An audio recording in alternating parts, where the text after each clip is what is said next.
Thank you very much indeed. We welcome our guest here from the Old Boys of Presbyterian Boys Secondary School and our viewers at home to a very important conversation on the no-bed syndrome in Ghana, improving medical health care. Tonight's program is happening under the auspices of the Presec Old Boys Association with support from the Palms by Eagle Hotel and Channel 1 Television. My name is Ɔdadeɛ Bernard Koku Avle. I work at CTFM and Channel 1 Television, and I am an Ɔdadeɛ 98. If we are going to do it like this, we won't finish. As good Christian gentlemen, we always set off with a prayer, and it's my honor to invite one of our hardworking planning committee members, Senior Sam Tinkeran, Ɔdadeɛ 1976, to lead us in a quick opening prayer. Thank you, Ben. Please let us pray. Our Lord and our Master, gracious Father, we thank you for this opportunity to put together this event, the third in the series, to engage in national conversation, a dialogue that seeks to bring progress to our country. We thank you for this assembly.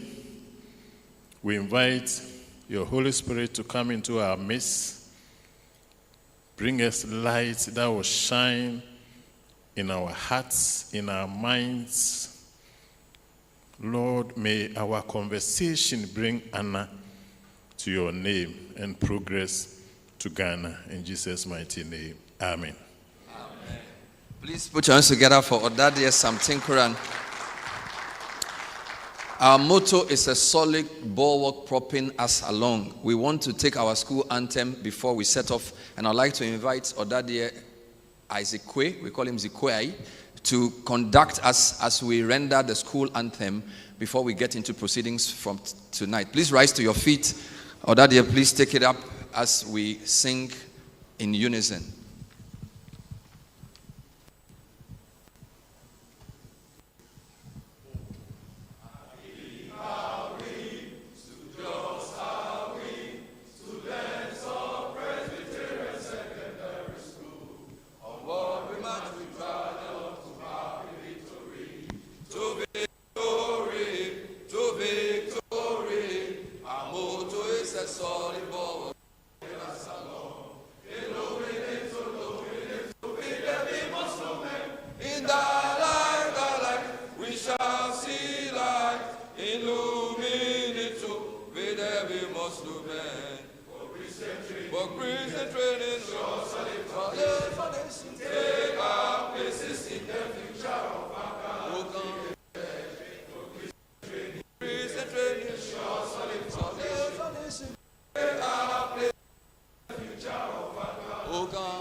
A round of applause for wonderful. We'd like to acknowledge the Palms by Eagle and Ɔdadeɛ CB Asante 1982. He sat all the way at the back. Let's put our hands together for him. And before we hear from our sponsors, I'd like to bring up stage our past global vice president of the Old Boys. He finished in 1981, the year I was born. I tell you, he was in House 2. He's the current member of the governing board of Presec, and he's a member of the board of the Nuclear Power Institute of GAEC.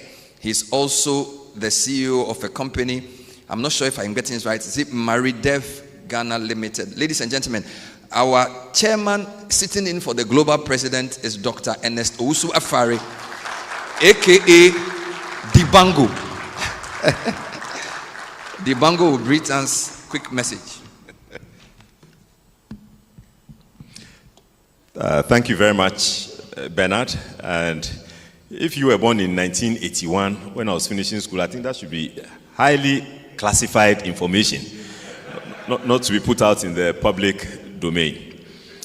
Distinguished fellow Ɔdadeɛs, headmaster and members of staff, members of the governing board of PRESEC, our cherished students, I am pleased and honored to have been informed when I arrived here as a guest that the global president and board chairman has asked me to chair this evening's event. As you may well imagine, when you are put on the spot like that, you have to quickly organize your thoughts and represent the board chair effectively. Now, I'm delighted that I have the opportunity to say a few words of mine on this very important topic. Now, first of all, let me acknowledge the organizers of this event, which is the third in the series of the conversations under the Baobab tree. I think it is a very valuable evolution of the vibrant conversations that we have as PRESECans on our various platforms, whether it's WhatsApp, whether it is Facebook, whether we are meeting in person here in Ghana or in our alumni bodies outside the country. PRESECans are highly engaged, highly involved in matters of national importance. And the vibrancy and the energy with which we debate these issues, I think it is good that we have come up with this platform, which affords us a larger forum where we can ventilate the issues, we can bring in expert opinions to help us dissect and analyze these issues, and hopefully come out with recommendations that will be taken seriously in the corridors of power, where decisions are made affecting the trajectory of our nation. Now, I have to say, as a PRESECan, that I am proud of where the good Lord has brought us. I am proud of where we are as PRESECans by dint of hard work. I am proud that over the years, we have become one of the effective voices in public discourse on a wide range of issues. Indeed, we have the honor of being among the few second cycle institutions that were invited in the recent discourse on how to effectively manage and improve the computer placement system. And I am pleased that one of the most far-reaching suggestions that came to the minister's attention actually came from within the halls of PRESEC. So I think we are doing something right. Now, as a developing country, I think we are confronted by an array of issues, and sometimes knowing where to start in itself can be problematic. But you'll all agree with me that the health of the nation, the health of the populace, is as important an issue as it comes. Being a developed country, we are faced with, did I say developed? Well, we shall get there one day, right? But being a developing country, we are faced with the usual constraints of lack of resources, lack of personnel, and attrition of our highly trained personnel. And this manifests every day in our newspapers and media, we hear of tragic incidents in our healthcare facilities where conditions and ailments that might have been quite straightforwardly addressed. Sometimes we have the most tragic outcomes because of a lack of basic facilities. Now, today we have an array of highly experienced, mostly pre-secans, but I think there are one or two coming from outside the halls of pre-sec who are going to help to enrich our discussions. We are very honored to have as our keynote speaker, Dr. Opoku Ware Ampoma, the former CEO of Kolibu Teaching Hospital. We have amongst our ranks the former Minister for Health, Ɔdadeɛ Dr. Okoboy. We have Dr. Kwame Enimboama, former CEO of the University of Ghana Medical Center. We have Ɔdadeɛ Professor Dr. Ernest York, who's the president of the Ghana Medical Association. Dr. Samuel Nuyama, executive director of the Public Health Alliance Institute International of Ghana. Dr. Kwame Ekremet, who practices as an emergency medicine physician at the University of Ghana Medical Center. I think PRESEC can be proud of the contribution that we have made to the human resource of this country when it comes to medical care, healthcare, providing healthcare. In fact, you go to any of our foremost healthcare facilities and you find an array of PRESECans manning various critical positions over there. Let us put our hands together for these people who sacrifice so much for us. I am going to hand back to our MC, Mr. Bernard Avle, who I think has hosted this event. This is the third one. The first one was on Agric. The second one was on our political dispensation by Dr. Frank Edu. This is the third in the series. You managed to make it very interesting and bring out the highlights each and every time. Let's put our hands together for Ɔdadeɛ Bernard Avle. And with that, distinguished ladies and gentlemen, I invite you all to please listen attentively. And when it is time, kindly let's have a very interactive session. Let us pose our questions. I think, as usual, our students sometimes come out with even more profound questions than some of us who left PRESEC in 1981 and earlier. I have my seniors here from 1976 year group, Bernard. I'm not the oldest here.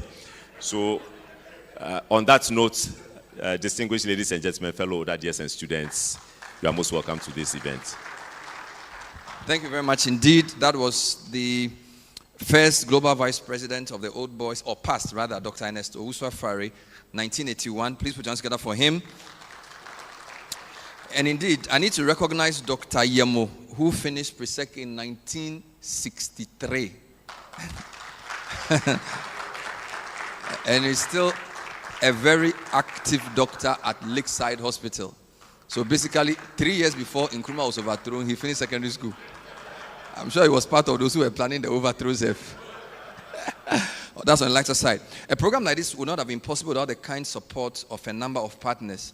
While we will not give all of them the chance to speak, I think the beauty of this hotel and the way the place has welcomed us deserves a bit of mention. And I'm happy to say, not only is the founder and owner of the hotel and Ɔdadeɛ, CB Asante, but he's also poached one of the best marketers in the country, Ɔdadeɛ Alenkwe, 1988, to be his marketing manager. So, Alenkwe will just give us a quick message from the Palms by Eagles so that when you enjoy the service, you know how to get it next time. So let's welcome Alenkwe with a quick message from our main sponsor. What house were you in? House 3, correct. So good evening, and let me say that the Palms by the Eagles Airport City is indeed very proud to host and to support this program. We believe it has value in shaping, as we say, as our anthem says, shaping the future of our country. The Palms by the Eagles Airport is part of the Eagles Group, and we do have presence not only in Accra, but also in Takoradi.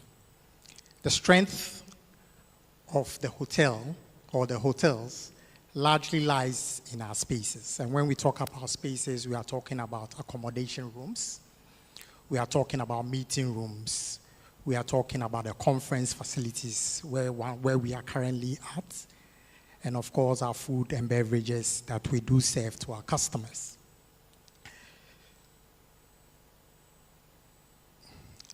As I've said, aside the spaces is also the services we render to our guests, which includes car rentals, in-room dining, laundry services, secured on-site parking, and of course, 24-hour room dining. When you enter our rooms, you would have access to a complimentary Wi-Fi, a smart TV satellite channel, an in-room safe to keep your valuables, and then of course, for the AC, it's been personalized to your taste. And then aside that is also the fact that not only are we providing spaces, but we are also very much interested in the recreational and well-being of you. So we do provide, we have a gym on site, on our sites, and of course we have a swimming pool. These are our locations today. But these, apart from the hotels, we also have apartments that are available for all of you, should you ever want to hold an event here, either as individuals or as a group. Of course, we are also in Takoradi, and the facilities in Takoradi are even bigger than what we have in Accra here. So we would invite those of you who would want to have events there, also go see it, and I'm sure you would even be wowed by what we have in Takoradi versus what we have in Accra. This is how our conference facilities looks like. Of course, for conference and of course for our corporate clients, we have a fully equipped meeting and event spaces in both Accra and Takoradi. We offer flexible packages to meet your needs and budget. So in as much as we would give you a quotation or a pro forma, we also would want to work with your budget as well. We are strong on our catering, and of course one of our key assets is also the quality of service that we deliver to our guests and to our customers. We have a dependable team that ensures that your event always comes out flawless. And of course, this means that once we plan and we go into execution, it is as seamless as you can imagine. Of course, security these days is becoming very important. So at this hotel, and of course in Accra and in Takoradi, we place premium on security. We have a 24/7 trained security personnel that are always on site. Our CCTV surveillance are also always working 24/7. And then, of course, as far as health, safety, and hygienic protocols are concerned, we have them all in place to ensure that once you arrive safely and healthily, you also go out safely and healthy. For today, what are we offering? We are saying to each and everyone here that should you want to hold a personal event, should you want to hold a corporate event, we have exclusive deals. I would be somewhere at the back. I'll listen into. And of course, with the kind permission of management, we'll take your details and then we'll work out something. Should you call us between now, or should your event be between now till the end of the year? I would say that per our logo, per our slogan, we say that experience the ultimate in locations. Why? Because we are just 2 minutes away from the airport, both in Accra and in Takoradi. Our ambience, as you have seen, is very serene. And last but not the least is our service that we render to our guests.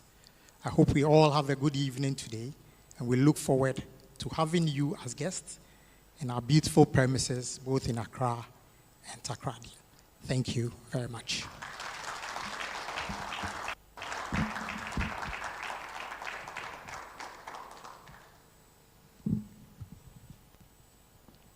The 29-year-old hit-and-run victim whose death gained national attention after reportedly being turned away by 3 major hospitals has been buried at the Medina Cemetery after a tearful memorial service was held in his honor. My colleague Jude Duncan witnessed this ceremony and filed this report.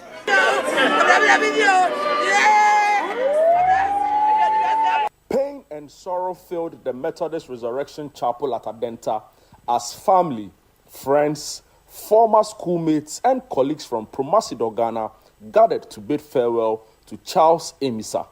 His death shocked many after he was reportedly knocked down in a hit-and-run incident at the Kwame Nkrumah Circle interchange in Accra. He is said to have sustained severe injuries and was turned away by 3 hospitals due to lack of beds. At the memorial service, emotions ran high as tributes were read. A family member, Robert Benin, called on Parliament to expedite work on legislation to strengthen emergency care and prevent similar tragedies. Oh, I know you. I've seen you. I've seen your work. Well done. I will not freak out.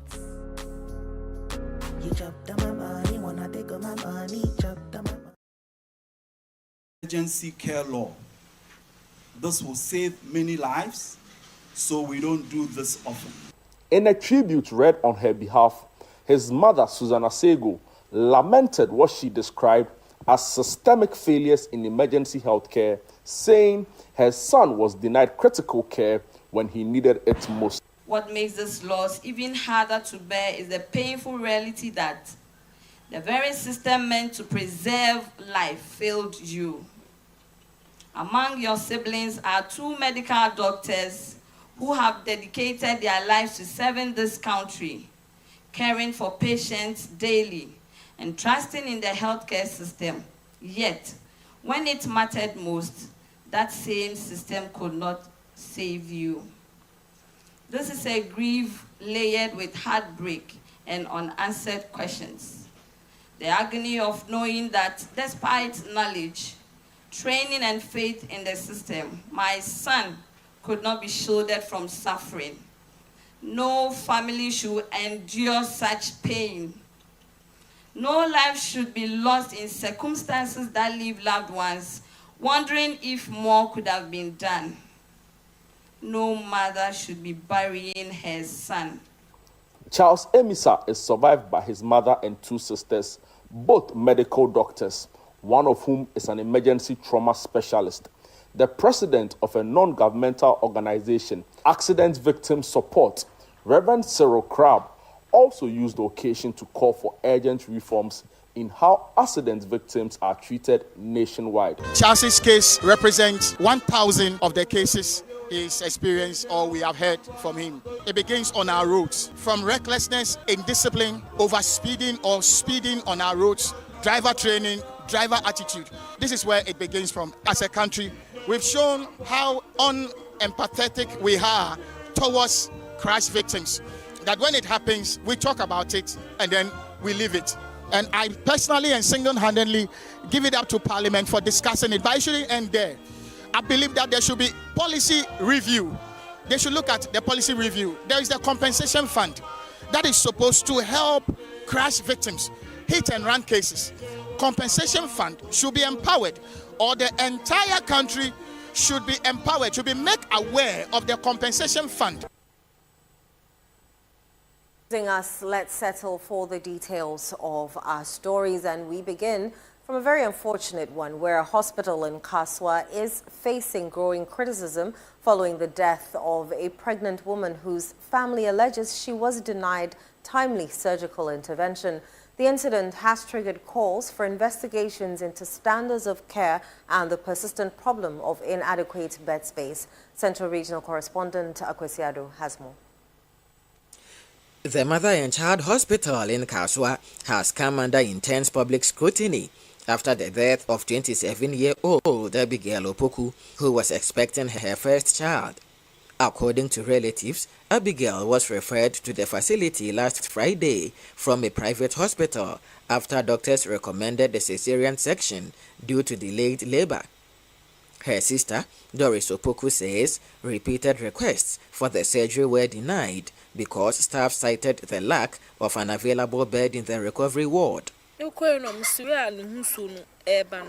Na simbi se o se nsuo ne basa ntesa na akwala no anhwa na yenya no because nsuo na ebo akwala no ho ban na no aso na eba no nti yekona so mka so mbe CS kra na maye pupu yeti nti mekwa na meka kire ne se o se no maka manu nsu no o se recovery ayema nti ye se adru kra na onya bibi anda recovery. The family says Abigail endured severe pain for nearly 36 hours before she died.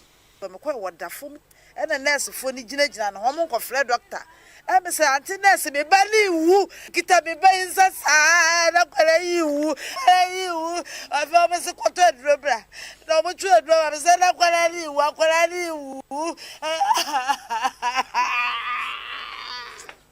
Relatives insist her death could have been prevented and are demanding a full-scale investigation into the circumstances. You call bed 2 before 3 a.m. Kusia na pa yamane dru yamane hwe enu ane so oda ho vitals mpo minkai so mo check here minim se me na me hu bia enu ane so oda osa munka hwe no pre ka so munye ni CS nyina o mefi. The incident has since sparked wider public concern, with calls for accountability from health professionals and a broader review of care standards in public hospitals within the Kaswa enclave. The outcome the bit matter be baby there some who can say now the other back where they go. Let me see what for bobo minimum. The MT as your mammy letters and van call. Papa be cry the hospital one of jam say ha omo kumiri ya. It may bakura yare ya no me ba no di card na ba hada ka mama na ma. Several other residents who claim to have had troubling experiences at the facility are also beginning to share their ordeals. It's ya dambe de so hu sa kwa ne ba na ye tietie mu se owu ansana omo baba be hwe lady no kra wo to mpa ne so. And still now I was going through pains. Na me hu se akra na eba. But what can we feel? It is a man taking that decision on I'm sorry, and maybe I will lose my life in the bed. And I said, meet me a day. I shame me banner. Just on a cassabet me out. And I'm warning Johanna, mamma, no, and son on way fast. No, because I'm sorry, with your on my friend to a theater white. To my danger, the echoes for Victims and families are now urging health authorities to assess operational standards and address possible systemic failures to prevent a recurrence. My older sister also went there and she was treated in that same manner. And I am aware this is not the first time it's happening there. So I am seeking for investigations to be done or launched by the Ministry of Health. Find out the cause of the death of Abigail Opoku. Management of the hospital are yet to make any official response to the issue. During a visit, the team from Channel 1 News was told that all top managers were not readily available and will only return to the facility next week. For the Channel 1 newsroom, I am Akwesi Ado, Kaswa, Central Region. This is the Ɔdadeɛ National Dialogue on the theme the No Bed Syndrome, and we are coming to you live from the Palms by Eagles. Those were two sobering reports, one of a man who died in February, the other of a lady who died on Sunday. The issue is well and truly with us. I want to quickly introduce our first speaker, who's really our keynote speaker, to set the coordinates for the discussion and what the key issues are. He is an Ɔdadeɛ, finished in 1987, a plastic and reconstructive surgeon, Country Medical Director for Operation Smile. But very important for tonight's program, he's a former CEO of the Kolebu Teaching Hospital, which hospital he oversaw operations between the year 2020 and 2024. He's also a former director of the National Reconstructive Plastic Surgery and Burn Center Kolebu. He is in the person of Ɔdadeɛ Dr. Opoku Ware Ampoma. Let's put our hands together for him. As he comes up, I want to recognize the presence of our global president and board chair, Ɔdadeɛ Ernestofori Sapon. You are welcome, sir. Thank you, sir. Thank you.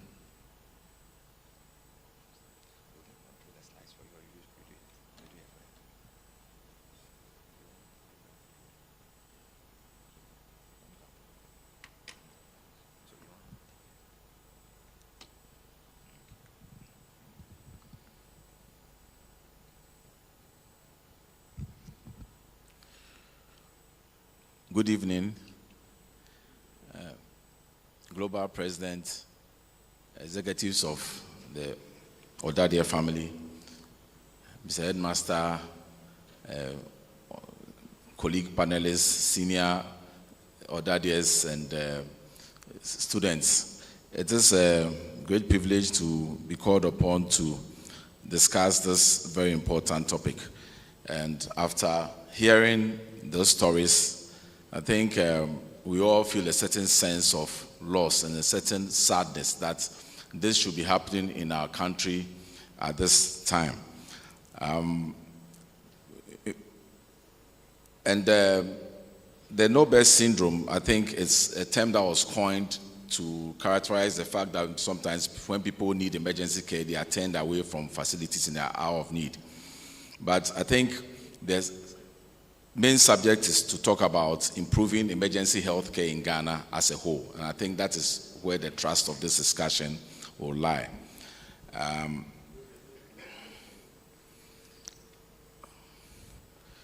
Our motto says, "In lumini tuovi de binomos lumen," mean in their light shall we see light. I believe that PRESEC has produced so many medical practitioners. And in fact, for some of the cohorts in the medical school, the majority of people came from PRESEC. In fact, the class of 1994, for instance, about 25% of the intake was from PRESEC. And so PRESEC has dominated in terms of medical, producing medical experts. And I believe that it's important that when such issues come to the fore, we make our voice heard. And so this is dialogue. I just want to set the tone that this dialogue is not meant to look at blame, because one of the things that we've been doing to ourselves as a country is that when there's a problem, we start pointing fingers at each other instead of coming together to find constructive solutions. And I believe that that is what will make the difference. And sometimes and this is to policymakers and all those who come into power, that it is not about trying to outdo the other person or trying to show that somebody was less responsible. But at the end of the day, there are good things that everybody contributes. Everybody means well. We have to look at it as a continuum, so that whatever good things are working, let's keep. Whatever needs to be changed, let's change it. But the important thing is that we must always keep making progress. And I think that's the only way we can get ourselves out of this quagmire. And so, emergency health care involves providing immediate specialized medical services, for life-threatening or severe injuries to stabilize patients, often in hospital or via ambulance service. And I know our ambulance services are doing a good job, but they need to be resourced even further. And sometimes we have medical conditions that cannot wait. And that is why we call them emergencies. And they come in various forms. So you may have symptoms of a heart attack where you have chest pain, discomfort. And for many people, if they are not seen and attended to within an hour or two, that could result in a loss of life. Strokes have become quite common in our environment. If you go to most of our emergency rooms, you see a lot of people coming in with strokes because of uncontrolled blood pressure and so many other related conditions. And so when you see somebody with sudden confusion, they start talking slurred speech, or their face start twisting and things like that. That's an early sign. They need to be rushed to hospital. They need to be attended to within a short space of time. The same thing for people who are finding difficulty in breathing, victims of road traffic accidents, as we have seen. And then you also see neurological emergencies, people who have seizures, unexplained loss of consciousness. Sometimes you get various injuries. Sorry for the gory picture there. And also pregnancy and pregnancy-related complications And then surgical emergencies. Sometimes people may suffer from a perforation of one of the intestines, and that is an emergency that can result in death, or sometimes a peptic ulcer and so on. And so what is the no-bed syndrome? Last week I was having a conversation with a friend, and I was inviting him to this program, and somehow my AI microphone was on, and he picked up no-bed syndrome. And then the definition he gave me was that no-bed syndrome is the habit of falling asleep in a couch instead of a bed.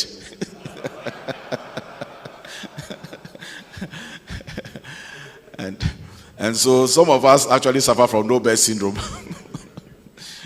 Many of us have become couch potatoes. We fall asleep when we sit in the couch after dinner. So anyway, but we are talking, it is not just a lack of furniture. Many of us see it as a lack of furniture. So sometimes we've seen suggestions from people, meaning members of the public, saying that if they don't have beds, maybe we can buy a few beds for them. But that is not the matter. But it is it's a systemic failure of the emergency referral chain, where there's a perceived lack of physical bed space at the regional or tertiary facilities, which then becomes a terminal barrier to patient admission. And it's not merely a shortage of furniture, but a clinical gridlock caused by the collapse of real-time data, inefficient patient flow, and the absence of a mandatory stabilization policy at the point of entry.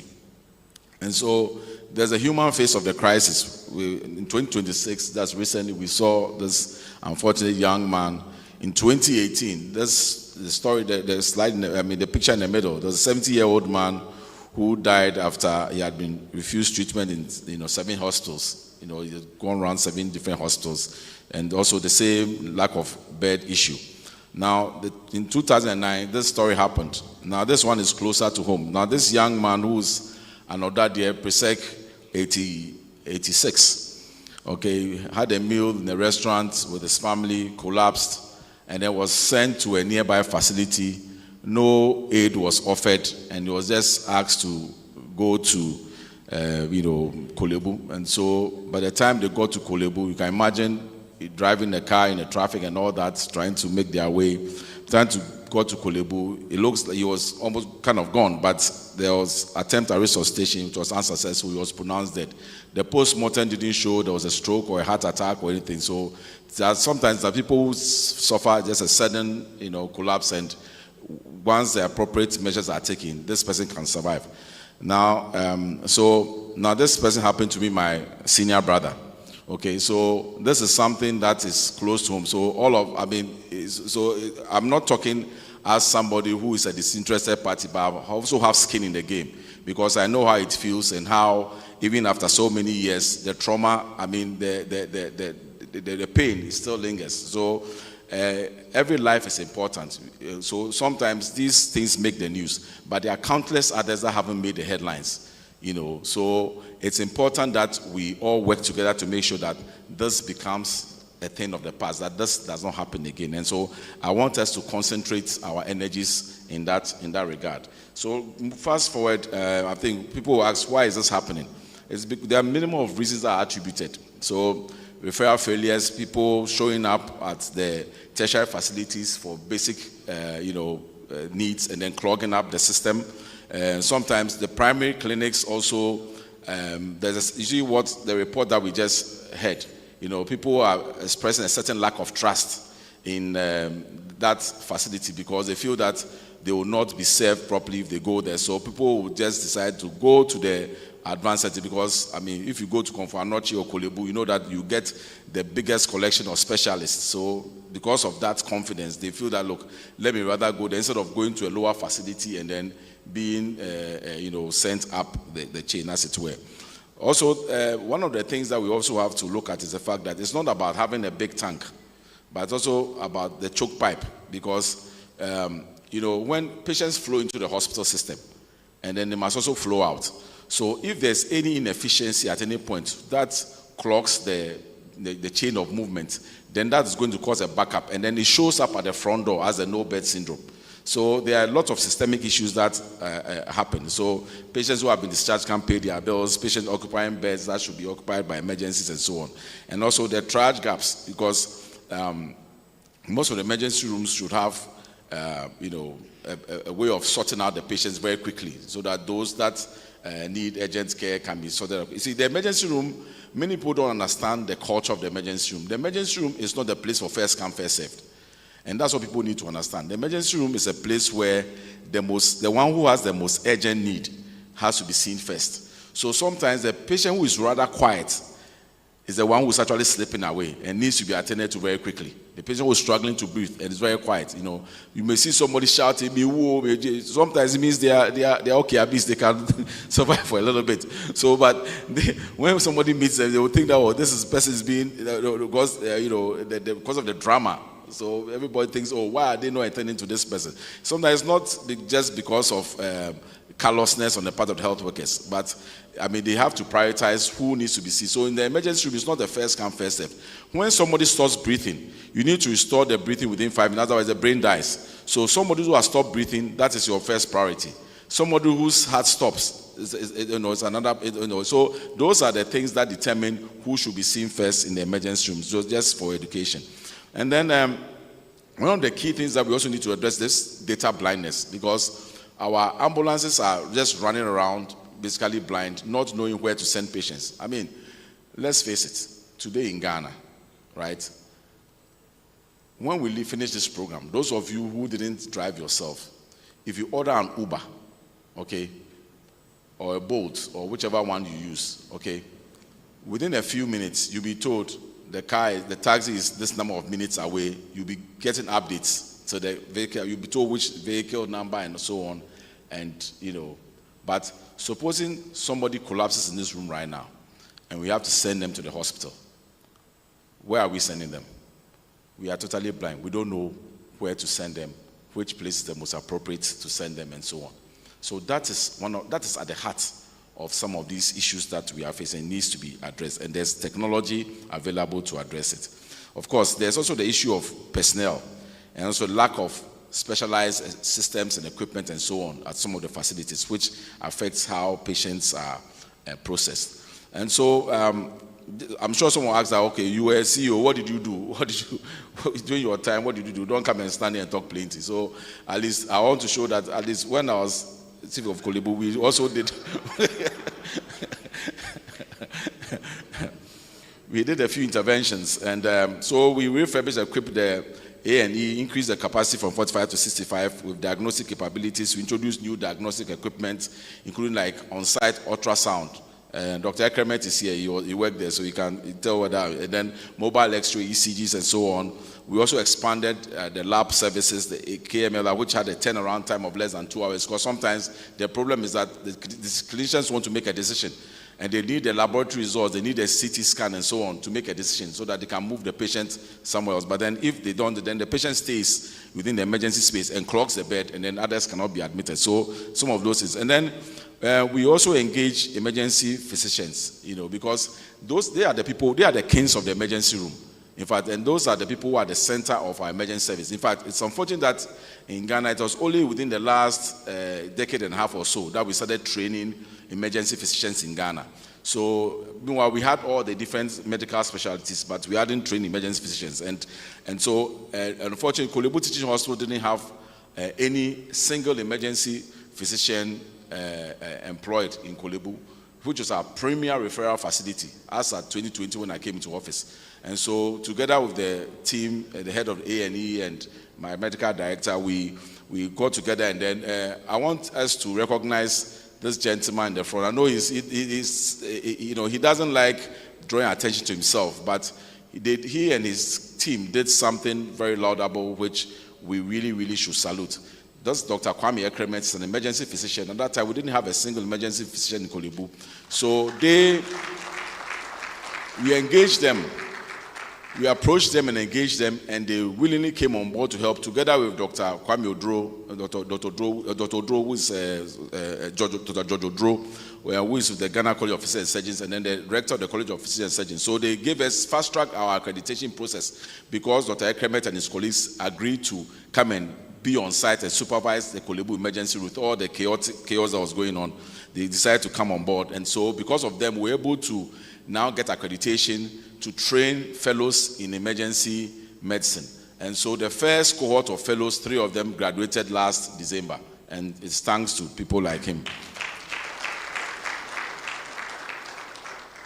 Of course, we also trained specialist emergency nurses, improved the bed brew management so that we can see real-time visibility of where there are beds and so on. Also, we engaged with the peripheral facilities so that we could coordinate transfers better.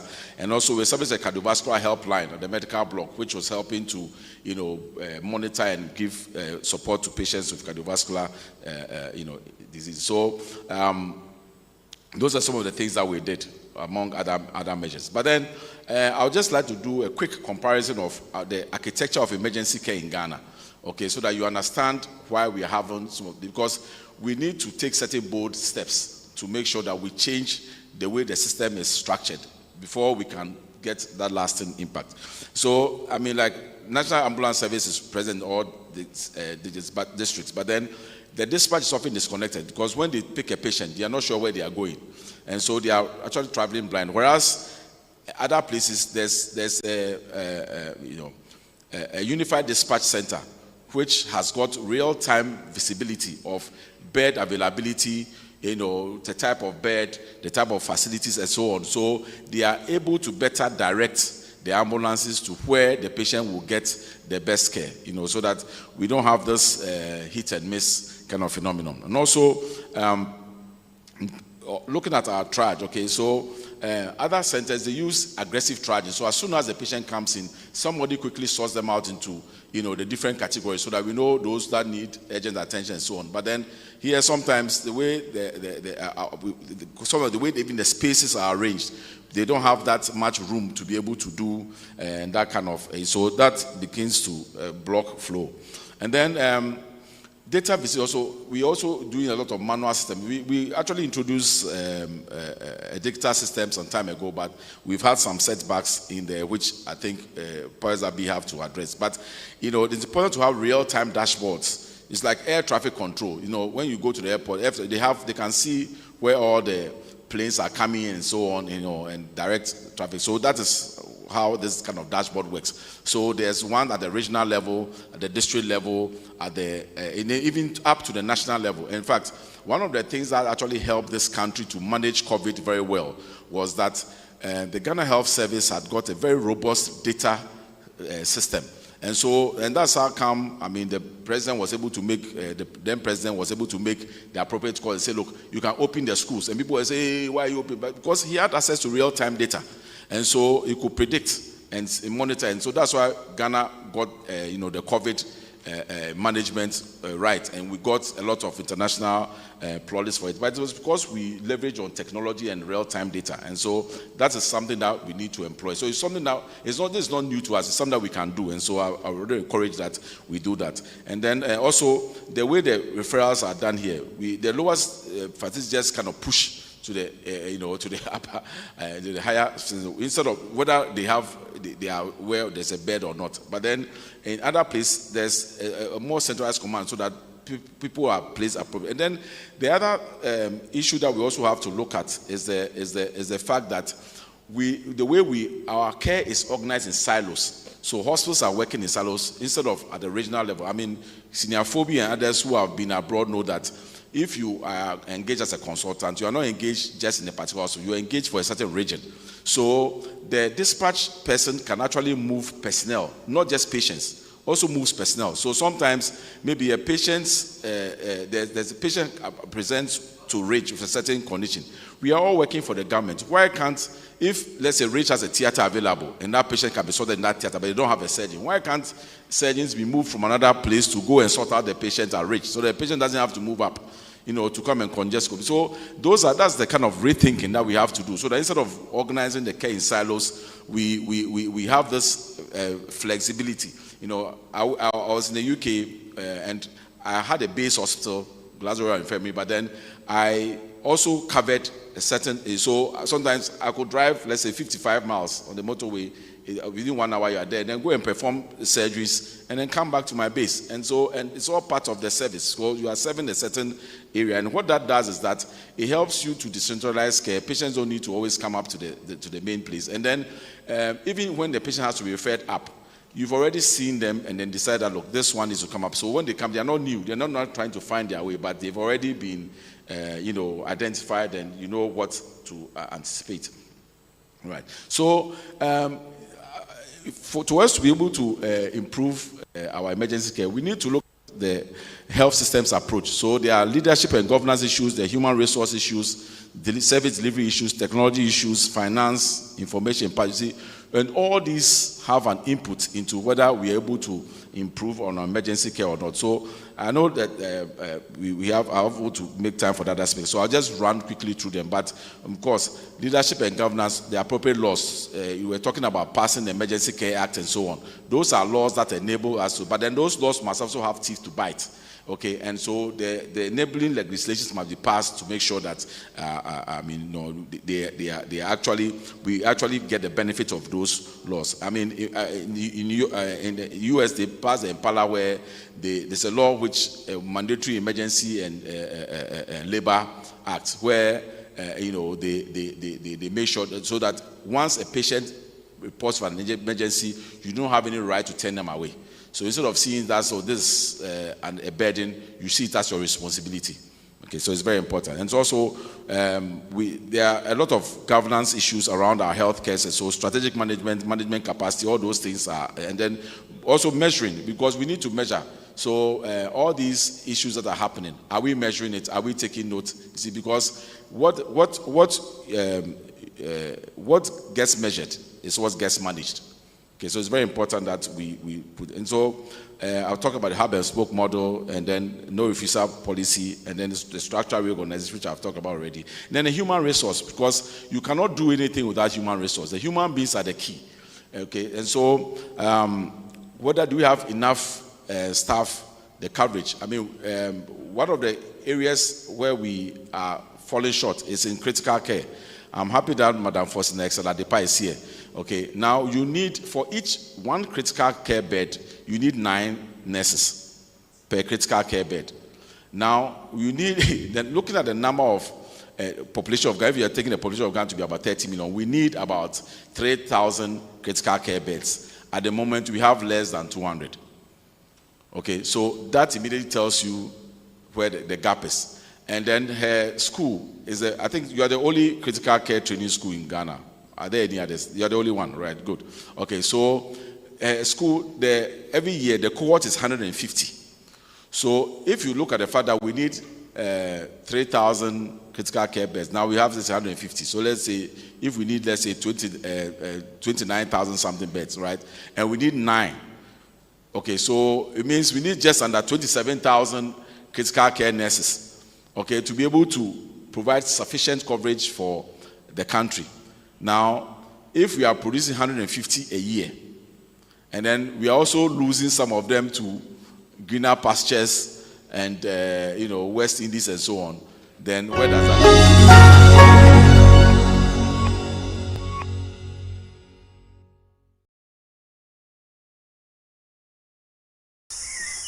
And then how are they distributed around the country? Because we have a certain, we talk of Nobel as if it's an only Accra problem. But Ghanaians don't live in only in Accra. We have to make sure that those in the districts and villages are also covered, because they're also human beings and they also contribute to the economy. And so it's important that we look at coverage and in all this. And it's not just, many times we just focus on doctors, but some of the other people, even biomedical engineers, because if you buy as the latest equipment and they keep breaking down, you can't fix them. What happens? They become white elephants. And so all these people are very, very important. In fact, sometimes the Nobel syndrome can even be porters. If you don't have, sometimes they've been discharged. You can ask Dr. Kremet. And, there's no porter to be move them, to the ward. That becomes a break or something that causes a jam. So it's important. Then, of course, competence is very key. We need to keep retraining our staff. And then we have to keep them motivated, right? Unfortunately, we run a certain system in Ghana which needs to change, because our compensation system is not productivity-based. So once you get to a certain rank, you are given the same, so despite your output. And, there's no system you find which works very well where productivity is not rewarded. And so this is something that must fundamentally change. We have to look at it. See, because if a doctor is working in a very deprived area, he's doing the sacrifice to be in that deprived, and he's been taking on a lot of burden, then there must be some compensation for that. And then so it's very important. And also attitude, because Rosamond Carter said, Harvard professor said that the best way to predict the future of an organization is not its balance books, but it's on the organizational culture.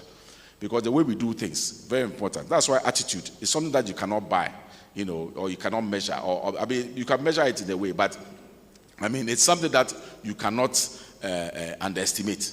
It's because if you have a few people with the right attitude, they can do a lot more than so many people with poor attitude. And so attitude is very important. But then all this also goes into how we manage our human resource, how we make them feel valued, how we compensate them. And then for those in the emergency room setting, we must also think of them as human. Because see, if there are people who are on the front line and always under fire, you must think of them. So sometimes you must have also other employee assistance programs to make sure that their psyche, they are able to be debriefed and so on. Okay, so health service delivery, we talk of organization of care, medicines availability. It all affects the flow of patients, diagnostics, the quality of care, the non-consumables, also referral price and so on. And then, so there are little things that we can do to improve your throughput of patients. So making sure that rounds are done early, expedited investigations, rapid transfer from the emergency room, having a proper care plan. Sometimes patients are admitted and there's no proper care plan, so nobody is following that plan. And there must be timelines to these things. And also team dynamics, where there's reduction in the vertical gradients in the team, then it means that the nurse in charge can actually ask the doctor, please, what's your plan for this patient? Why are we doing this? Why was this on? And then sometimes when cases are postponed or cancelled, we should be able to look at why did that happen so that these things can be addressed. Also, health technology, infrastructure, utilities, electricity, water, they all affect the throughput of our emergency care delivery. Equipment, telecommunication, they all come in. So now one of the things, ICU availability, which I just talked about. So the emergency physicians have stabilized the patient. Patient needs to move to an ICU. There's no ICU. You have a 2,000 bed facility, which you all know, but you have less than 20 ICU beds. So how are you going to manage? So then the patients who should be in the ICU are clogging your emergency room because they have nowhere to move to. So all these are things that must be. And then, of course, step-down care facilities. Someone is just had a stroke. The stroke ward has got less than 30 beds. So where do you take them? Rehabilitation services, palliative services.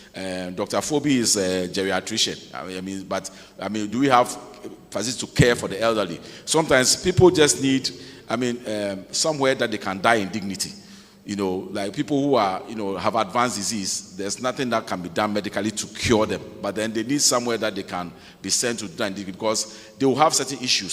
But then some of them, you find them also clogging the emergency room space. And so, but it's because we've not actually thought about these things and made provision for them. Okay, and so one of the things I recommend to institutions is that you can also have discharge lounges so that when the patient is discharged, they don't have to wait. In the bed, occupy the bed so their relatives come for them, but they can have a lounge where they can go to so that the bed becomes free for the next patient to use, and then they can be taken home from there and so on. So finance, you can't talk about anything about finance. Are the hospitals getting adequate budgets? Are they financially sustainable? How is our financial administration and making sure that we are efficient in terms of our procurement and so on? You can talk about pooled procurement as a nation. If we want to reduce the equipment and infrastructure, the equipment gap, for instance, we must decide what is the minimum equipment that a district hospital must have, a regional hospital must have, and so on. And then in the procurement of these things, we don't have to be all over the place. If we all came together and pooled the procurement and decide on a few brands that we want to use, and then approach those multinational agencies, you're actually going to get at a very, very reduced price, because that's the way the international people play. Depending on the quantity you are buying, the more you are buying, the lesser the cost. We all know that. So, those are some of the things that we can employ. And then, of course, NHIS financing is important, so that if NHIS can guarantee that once a patient comes to a facility and an emergency, a certain premium is going to be paid to that facility, it will reduce the rate at which people are being turned away. And also, it also enables some of our private sector players to also come on board.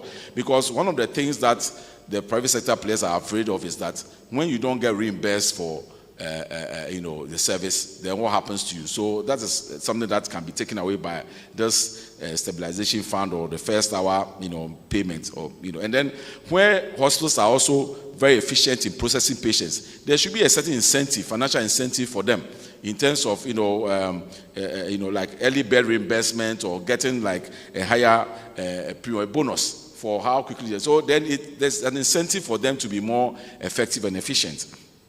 Right. Health information, I've talked about it already, real-time data and data management. And the graph that you are seeing below shows you the data quality in Kolebu in 2021. It was the data completeness and reliability was at 18%. And through a raft of measures, by the time I left office, we were at about 75%. So it's very important because even if you produce a data system, what quality of data you feed into it, it will determine what kind of output you get. So it's really important. So I think made that point. And then the last point I want to make is about partnerships, because we all know that government cannot do this alone. So we need everybody to come on board, to help solve this problem. So what can you do as an individual? What can you do as members of public? And I'm glad that some of us in this audience, including our global president, are taking public spirited to a next level and are taking landmark projects that actually make a difference. So you can see Rotary decided that, look, we want to end polio, exactly. And then it took us a big goal, and then they've done it. So there's a lot of this. So we must dream big. Sometimes, as an individual, we may not, but I can see how a consortium of, let's say, the oil and marketing, or oil and gas companies can come together and decide on a big project that will change the landscape, of the healthcare system. I think we need to see more of those, because some of those, yes, I know they are doing their bit, but I think we can do more. Okay, and so in terms of resourcing the ambulance service and also education on first aid. Now, how many here are confident that if one of us starts choking right now, we know what to do? We all eat and drink, don't you? You can choke on your food. Okay, so you see, and I'm talking to I would say the 95th percentile. I mean, the top brains in the country. Okay, but here still, we don't know what. And how many people of us know if somebody goes unconscious, starts having a seizure right now? Do we know what to do? Show by hand if you know what to do. Still in a minority. Okay. Now, if somebody sustains a burn right now, gets burnt right now, there's an acid splashes on your face. Do we know what to do immediately?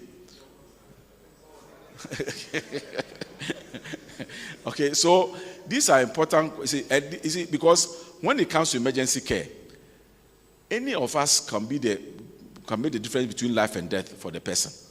Because you can imagine, if somebody is choking, for instance, if you just know how to position the person properly, the person may recover and start breathing on their own. But most of the time, what we do in the initial minutes actually even worsens the plight of the victim. And so public education is really, really key. So all of us must be educated on first aid. So that's why when you go to the advanced countries, sometimes a stranger can just start performing CPR, okay, because of education. And so this is, and I know politicians like monuments, okay, and so that we like spend, okay, I did this, but see, educating our people is really, really very key if you are to change the narrative of some of these things, because what you do within the first few minutes really, really matters, and that will make the difference. In fact, one of our professors, of blessed memory, who really very, very erudite professor, taught most of us. Okay, he collapsed at one of the libraries in Kolebu. Fortunately, there were some Ɔdadeɛs there. Okay. Ɔdadeɛs Rofenyo and a few others who were there, So they immediately performed CPR on him and took it to emergency, so he recovered. This was around about 92, 93, thereabouts. This professor lived another more than 20 years after that. Okay, and contributed, taught so many people, wrote new versions of his books and so on. See, so anytime we lose a young life, a needless life, this is what we are losing as a country. We've seen many key people who are contributing, to the nation or to their families and so on, and then because of some of these deficits, we lose them. And so it's really important that we all, do our bit. So from community, traditional leaders, religious leaders, are you interested in the clinic that is serving your community? What is the capability and so on? You must be interested.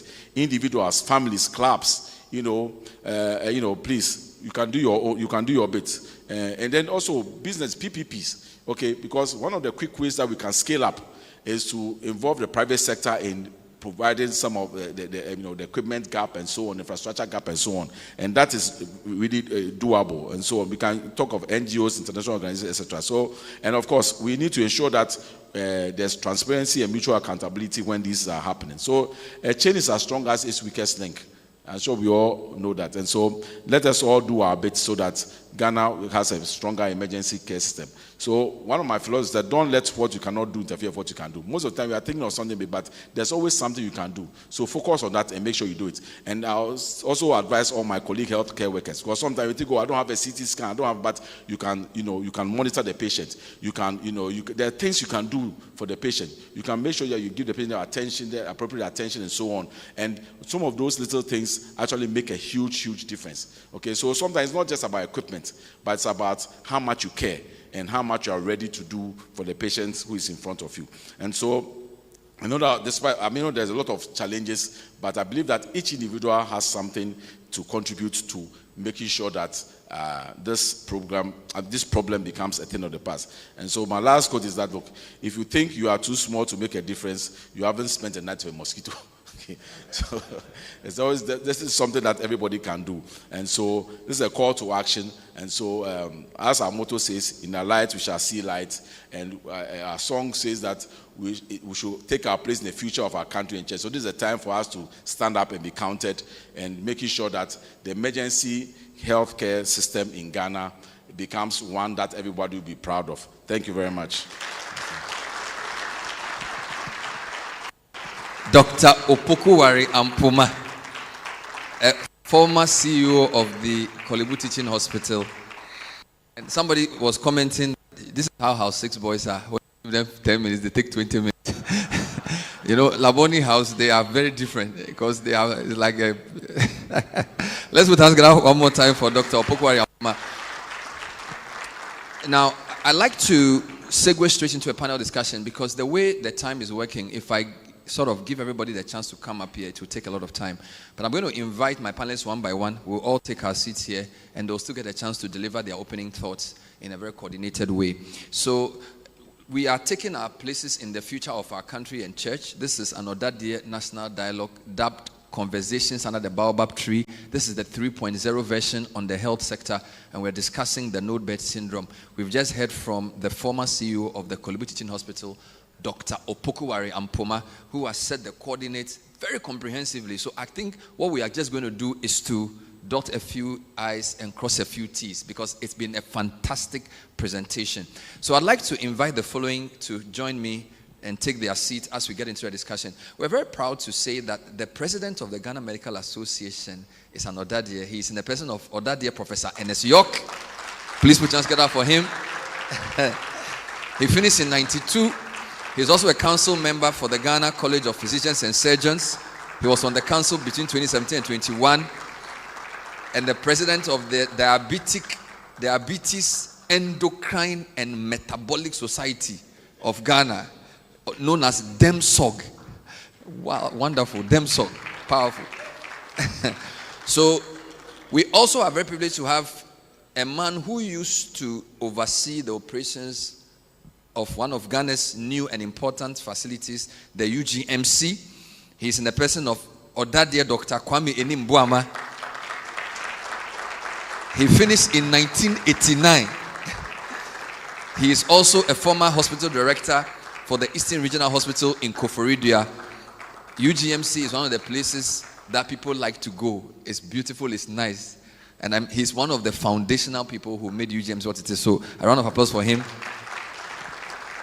So we have the men. We're also very privileged to have a man who has been at the pinnacle of the health sector in Ghana. He was part of the NSMQ team of PRESEC in the year 2000. And he is a former CEO of the National Health Insurance Authority as well, and a former board chair of Kolebu. He do all. Ladies and gentlemen, Ɔdadeɛ, Bernard Okoboy. Bernard Okoboy.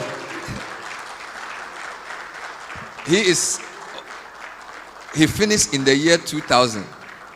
We have the men. So as you can see, even though they are all doctors, there are different expertise we're bringing.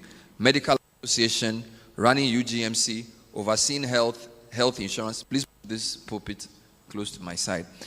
As also said by our principal speaker, there's a gentleman from a school I respect so much. I was telling him that the time that his school was founded, some of our ancestors were still wearing supporter. They were not properly even dressed. He is a proud old boy of Infantipim School. He's in the person of Dr. Kwame Ekremet, who is an emergency medicine physician. Our principal speaker spoke about the immense work. You can stay there. The immense work. Stay in the corner. The immense work he did as part of the team to train emergency physicians, and we're really proud of you and for what you are doing. Thank you so much, Dr. Kwame Ekremet. As has also been said by our principal speaker, we have a rep from the Nurses Association in the person of Mrs. Faustina Excel Adipa.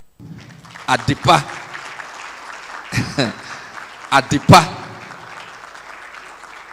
A health sector is not made up of just doctors. The nurses are very critical, and Mrs. Excel Adipa is here with us, and I would like you to join us. Please take your seat. Now, there are a few people who are here, but because we don't want to clog the stage, I would not let them come up. But I would like you to know who we have here. We're very privileged to have Ɔdadeɛ Dr. Samuel Nuama. He is Executive Director of Public Health Alliance International and a former Chief Medical Officer of International SOS Hospital. Dr. Samuel Nuama, give us a wave.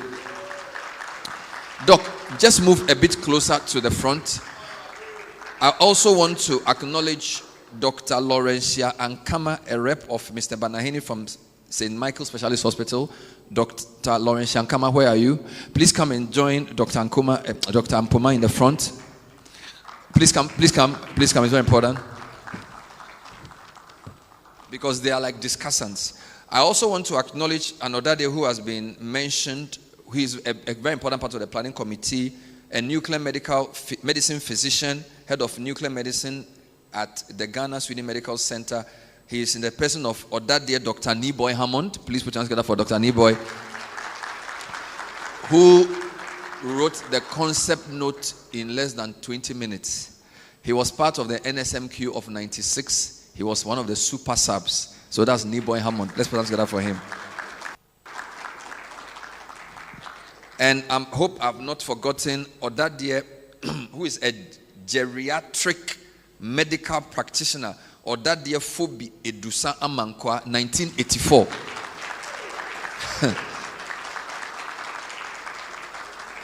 When Rollins had his chain, people were doing medicine. Powerful. Rollins chain time. We have a special guest I invited all the way from Cape Coast. We saw the video of the Charles Amissah story. As mentioned by the reporter, Charles Amissah has, I think, 3 siblings who are all ladies. And one of them is an emergency medical practitioner. She's a doctor at the Cape Coast Hospital. She's in the person of Dr. Matilda Amissah. We invited her all the way from Cape Coast. And they are setting up the Charles Amissah Foundation. And I think because the stage is too full of men, I think she should come and join us here because it's some way. So, Dr. Matilda Amissah, please come. And she's coming at this from both a personal and a professional point of view. The fact that she lost a brother in very tragic circumstances, herself being a medical practitioner in the emergency line. So what I'm going to do is to first sit down, and then, and then I'm going to give each panelist a minute and a half, your open reflections on the situation. I think it's important for us to hear your first-time thoughts on this very important national topic from your own perspective before I can ask any particular question. And so what I think I'll do is I'll start with Professor York. You are the president of the Ghana Medical Association, a very important position, and we are proud to have you. What are your thoughts on this no-bed syndrome, and what can you add to what Dr. Opoku Awariampoma has so eloquently put out? Please make sure his mic is on. And so, Professor York, you have the floor. Yes, sir. Hello, can you hear me? Yes, please. So, good evening, and thanks for inviting me to come to this program. And when I had an invitation, I actually had another program. In fact, I was the reason the first one was rescheduled. This is a secret behind the scenes. And even when it was rescheduled, I nearly missed it. But I'm glad to be here. And for good reasons. We from the Medical Association has been at the forefront in trying to push the frontiers of medicine in this country over the decades. We are a trade union, primus. That's what our preoccupation is. But we're also interested in advocacy. And you've heard our voices and the noises that we're making about this no-bed syndrome. I had the opportunity to make a presentation to the committee that the Minister of Health set on this recent issue, and we made quite poignant suggestions. I hope that if they are taken on board, hopefully we may not be discussing this in the near future. The issue is hydra-headed, as Dr. Mpoma puts it. And so I like the admonition that he gave that we shouldn't make it political or a blame game. The question is, or the issue is, we are here. How do we move forward? And I want to limit my contribution at this stage to how to build capacity. Because you see, there are various facets as he enumerated. And if you want to give a proper lecture on this, it will take you more than an hour to do that. That's why he was struggling for time. And so we want to be discreet about it and focus on capacity building. So he spoke about any of us here, if somebody had a seizure or choked, what would you do? This is to the general public, or for the general public. But even for us as frontline workers, doctors, nurses, are we adequately prepared? And so the problem of no-bed syndrome is not just the absence or the lack of physical beds, but it's also about capacity of us. Sometimes we don't hear the stories from the rural areas because, one, people are not as litigious as we are in the cities, and people give it to God, but the same issues happen. And sometimes the cities and the large centers get choked because that's the lower centers don't have beds, but because they lack capacity, personal capacity, not just the lack of equipment. And so I'm going to be radical in my proposition to help solve some of these problems. And this is what I say. Elsewhere, basic life support, where if somebody collapses, a doctor or frontline worker will be called to give chest compressions and blow, air through the nose or the mouth. It's basic for everybody, and you need certification on an ongoing basis, to maintain your license. We don't have that here. And so I have been part of some conversations elsewhere that we are seeking to make it mandatory for all health workers, doesn't matter whether you're a doctor or not, to equip yourself so that the employer will be involved, ensure that you are trained in the right way in these basic skills to save lives. Because as he said, it's not just a hospital. If you find yourself as a frontline worker by the roadside and somebody collapses, I bet you a lot of people would not know what to do. The nurses, the doctors, the pharmacists, the technicians and all that. So we need to look at that. And beyond that, I'm also advocating, and there's again some discussions going on elsewhere, that even beyond the basic life support, the very critical core health professionals who work in emergency care centers will be mandatory for them to have competencies in advanced cardiac life support, advanced trauma life support systems, so that you are not going to scratch our backs. What do we do? And this is what happens a lot of the time. And I am aware that the regulatory bodies are in favor of that. They are going to do the engagement where going forward it will become mandatory. And as association, as their leader, when that policy is set forth, I will be glad to support it because I think that it is good. Wonderful. Thank you very much. So you're talking of capacity building and also basic life support training and certification. Let me come to Dr. Enim Buama. You used to run UGMC. I remember when UGMC was not being opened, the media made a lot of noise because we believed it would take pressure off some of the other tertiary facilities. The place looks beautiful. Just give me a sense of how facilities like that, professionally run, helps to ease the pressure on some of the tertiary institutions that have so much stress. As he said, somebody has a headache, he goes to Kolebu. Somebody has a toothache, he goes to Kolebu. Some of that pressure has to be dispelled. And it looks like your hospital is a poster child for a modern facility close to a university with many professionals, but still doing some great work. Just use that to enter the discussion and tell us your reflections on how this no-bed syndrome should be addressed. Thank you very much. Well, I think that, as you have said, UGMC is a fantastic hospital. The vision bearers to set it up really did a good job. The emergency ward is quite big, and I think, as you say, that it has helped to take a lot of burden off, Kolebu and Rage, because this whole side from this airport, Medina, Adenta, Dodowa, currently, if you have an emergency, the first place that they come to is UGMC. In fact, all the taxi drivers know. So often they would actually roam Kolebu, Rage 37, and then the taxi driver will say, no, there's a new hospital, let's go. Wow. Then they come. Wow. So our emergency also faces actually the same no-bed syndrome because the place gets full. So, but internally, we did a few things because, as we said, a lot of the problem with the no-bed syndrome has to do with a flow system.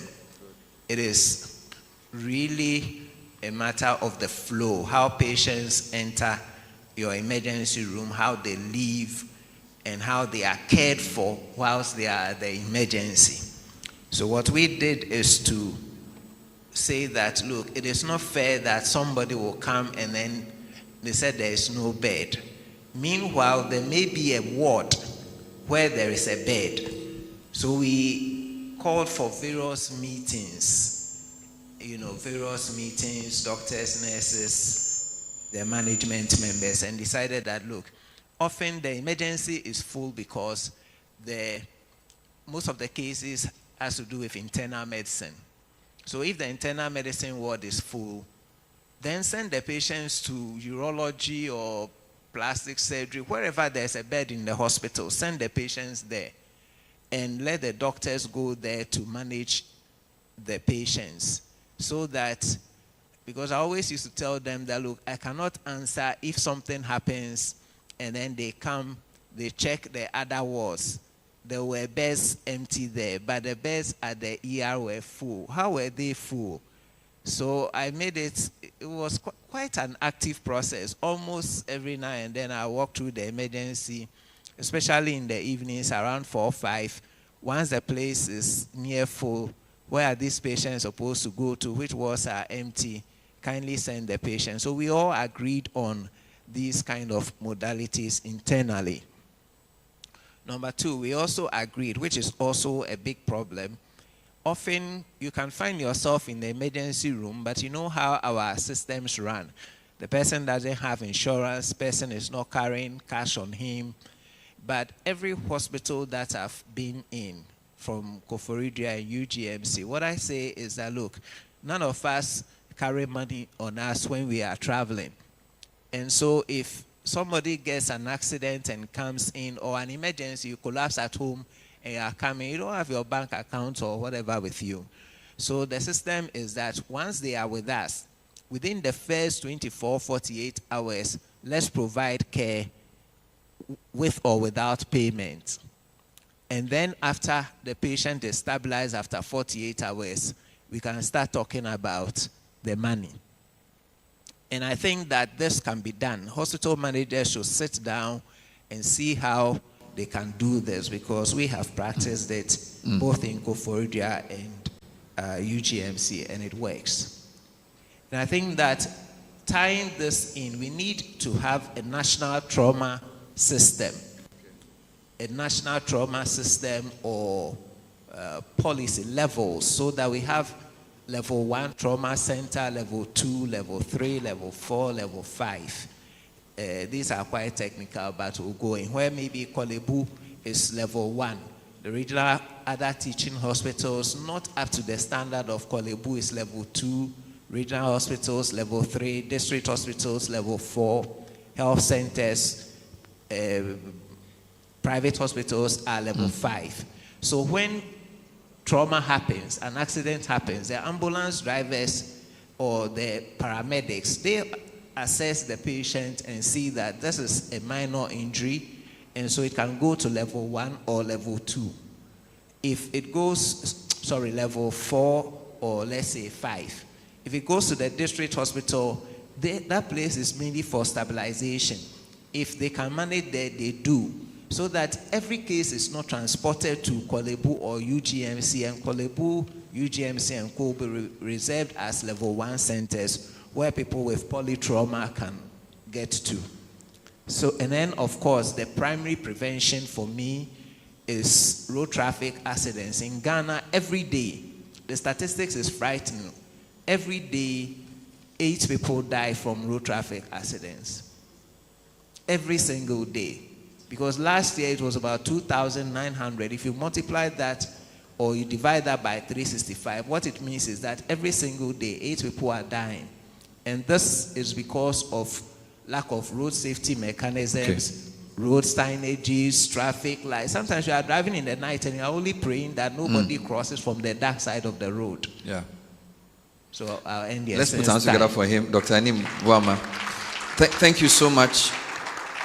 And I think you use the institutional running mechanism to give some very solid ideas. So the way I'm moving, I will end with Okoboy, because I think you come to this with 4 levels. You run Chebi Government Hospital, you were board chair of Kolebu, you were head of NHIA, and then health minister. So I'll sort of end around with you. So what I want to do is to hear from the emergency physicians. So I'll start with Dr. Ekremet and then Dr. Amissah. Then I'll take a perspective. Then I'll end the round with Okoboy. I hope the logic makes sense. All right. So, Dr. Ekremet, so what else can you add? This is your life. So as for you, it's like this is your life that we are discussing. We haven't even asked you. So give us a sense of what it means to be an emergency physician. And when you hear us talk about no-bed syndrome and all the anger, what about your work don't we understand? And how do you think the system can improve? Thank you. Yeah, good evening, and thank you so much for having me. Mobile 2001, I'm here with the great Ɔdadeɛ. I'm happy to be here. Yeah, I'm happy to be here. So really, for me, as an emergency physician, I see everything in emergency. Whether it's a child, an adult, pregnant woman, whoever, once you are coming in with emergency, is the emergency department that you will come to. So we see everybody. And I'm so happy that all our managers who have spoken here understand what we've been talking about all along. Flow is the issue in emergency medicine. It's about flow. You have a lot of people who come in through the doors of the hospital, and usually the entry point to the hospital is the emergency or the OPD. The OPD may see a patient and say admit to the ward, or they'll come through the emergency where we need to see and admit to the ward. Now, the flow is such that you come through the door of the emergency, you must either end up on the ward or be discharged from the emergency. Now, if there is any problem on the ward, for which reason a patient cannot flow to the ward, your emergency will become crowded. No new patient can come in.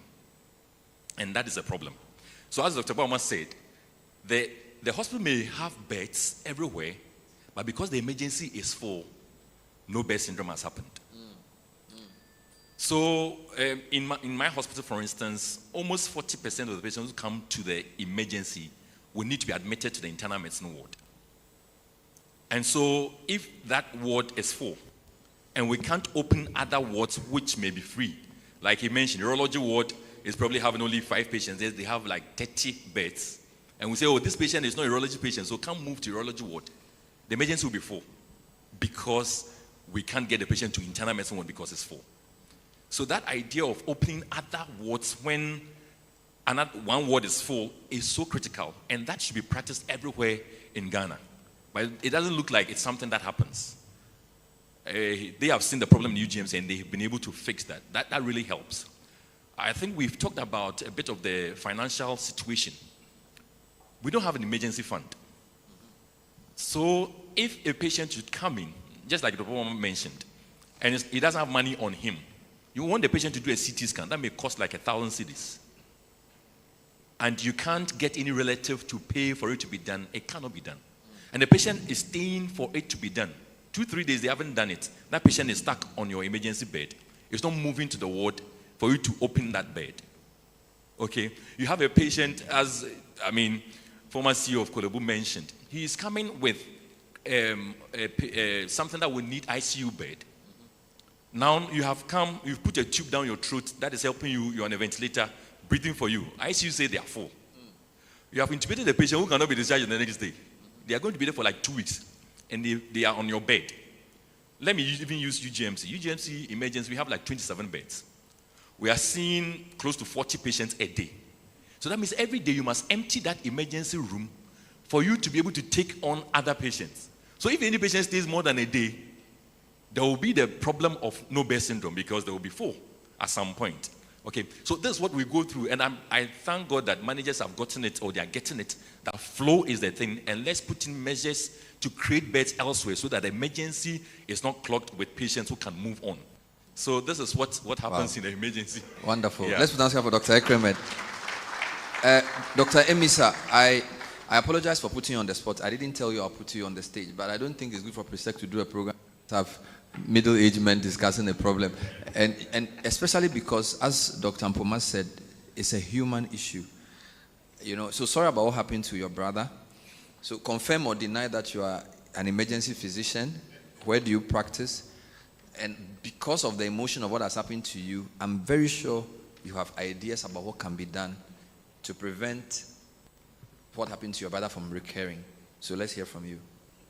So I'm Dr. Matilde Amissah. I'm a medical officer at Cape Coast Teaching Hospital Emergency Unit. I've been there for the past 2 years, aspiring physician, emergency physician. Okay, so looking at what happened to Charles Amissah, that's my brother, we set up the Charles Amissah Foundation, and we also heard that NGOs also play a part in solving this emergency care crisis. And we came together to form a team that will investigate the basics of the matter and then take it up from there. And we have a bit of statistics from the team. Thank you very much.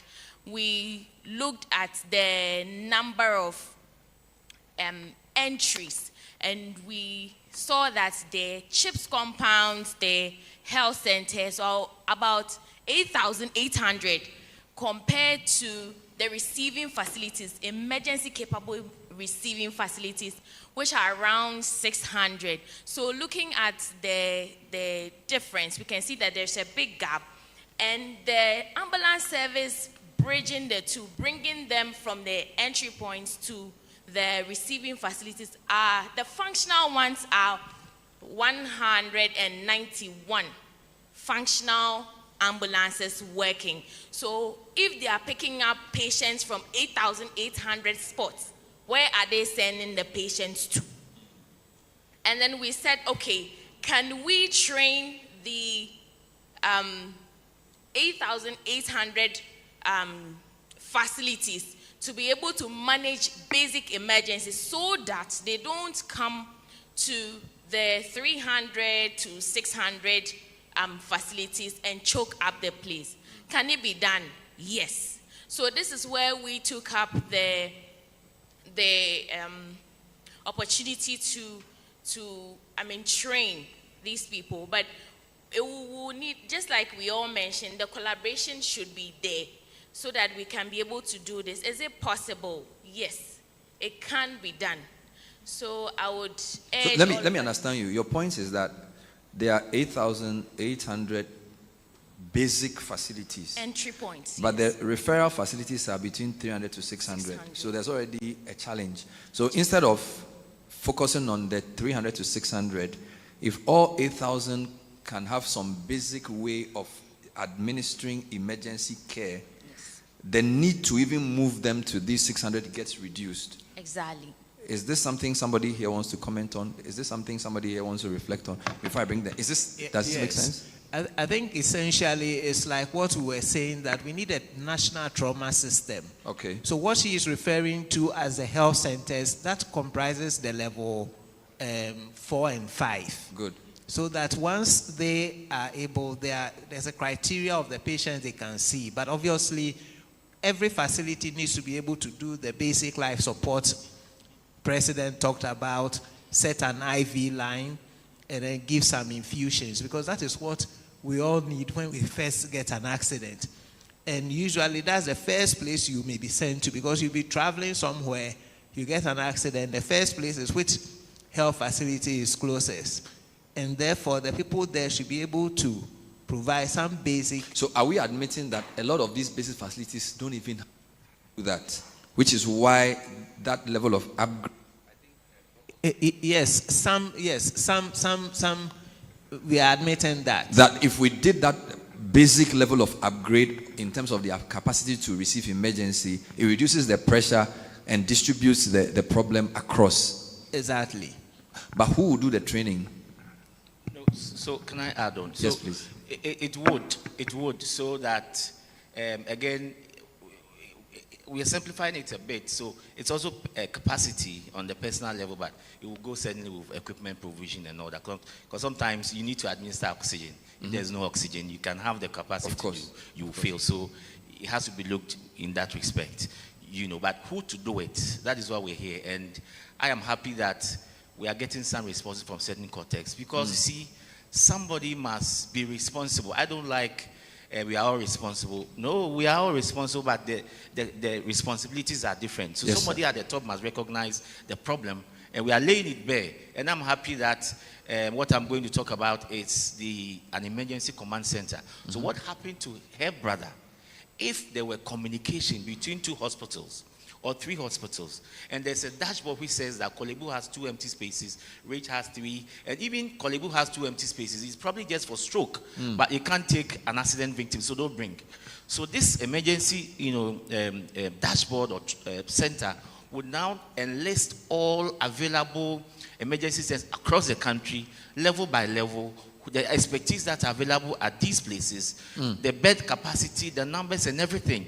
So that before you move from Inswatre and you call the center, this patient has this, they will tell you that the nearest place which can take care of your condition is facility B. Wonderful. So that you don't have to travel blindly and come and be at the doorstep of Reach and they say there's no bed and patient will die. Thank you. Thank you for this suggestion, and we'll develop it. Let me take Auntie Fosti, Mrs. Adipa. You are the only nurse on the panel. So whatever you say, we won't argue with you. So just go ahead and fire. Mike.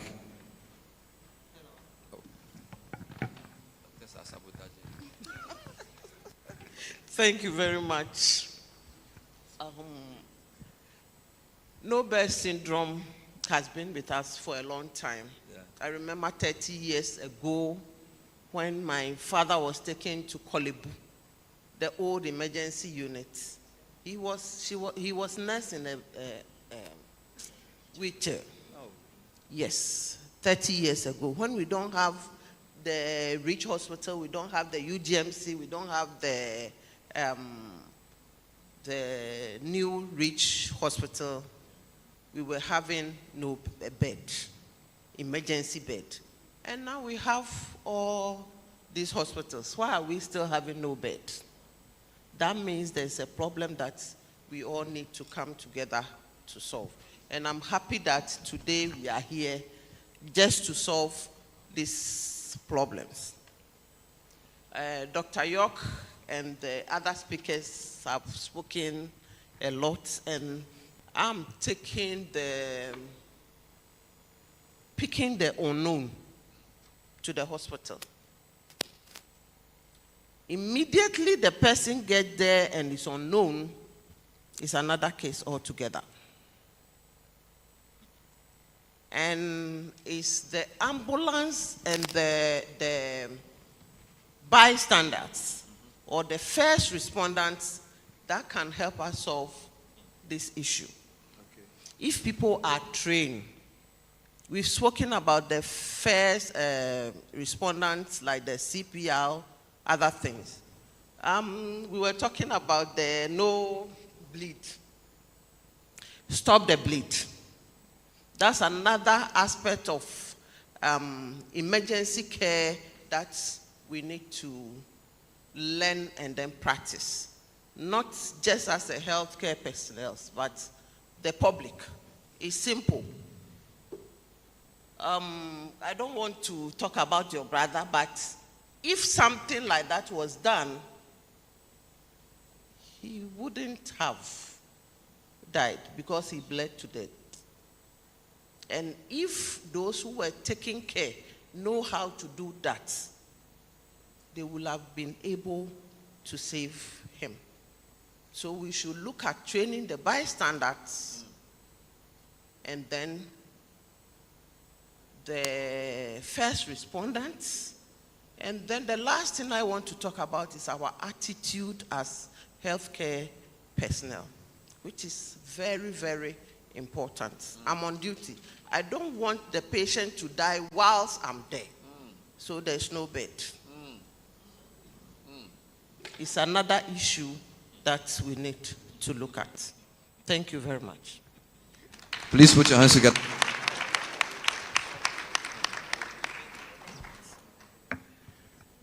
So, bystander, first respondent training. I'm going to take GMA up on that so that we in the media can partner with you. Some of the training can be done on air. Some of the training can be done with interest groups like taxi drivers and trotro stations so that we can all know what to do. And I think GMA, you have a very big platform to do this. All right. We've had a lot of suggestions. So, Dr. Okoboy, as for you, your hearts are many. So, I don't even know what to ask you, but put it together for me. So, give me like 3 or 4 dimensions of the issue and give me a sense of what is achievable within the immediate term, medium term, and maybe long term.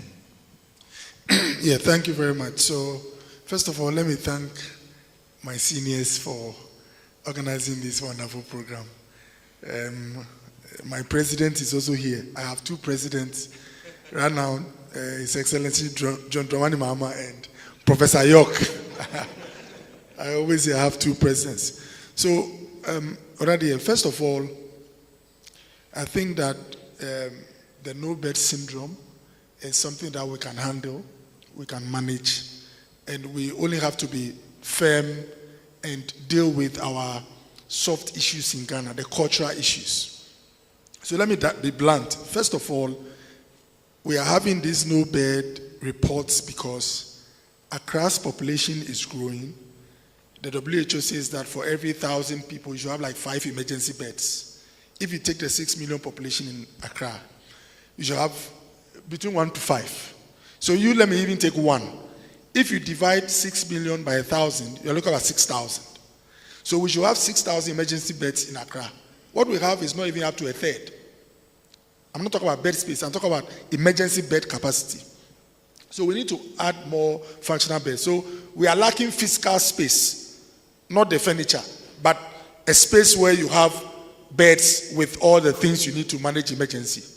And that's why I was fighting a lot of, even my own folks when we were in office, to make sure that the police hospital, the police hospital we have there is like a 2-3 bedroom house. If you're outside, you see it as a hospital. If you go in there, it's a small place. You have this structure.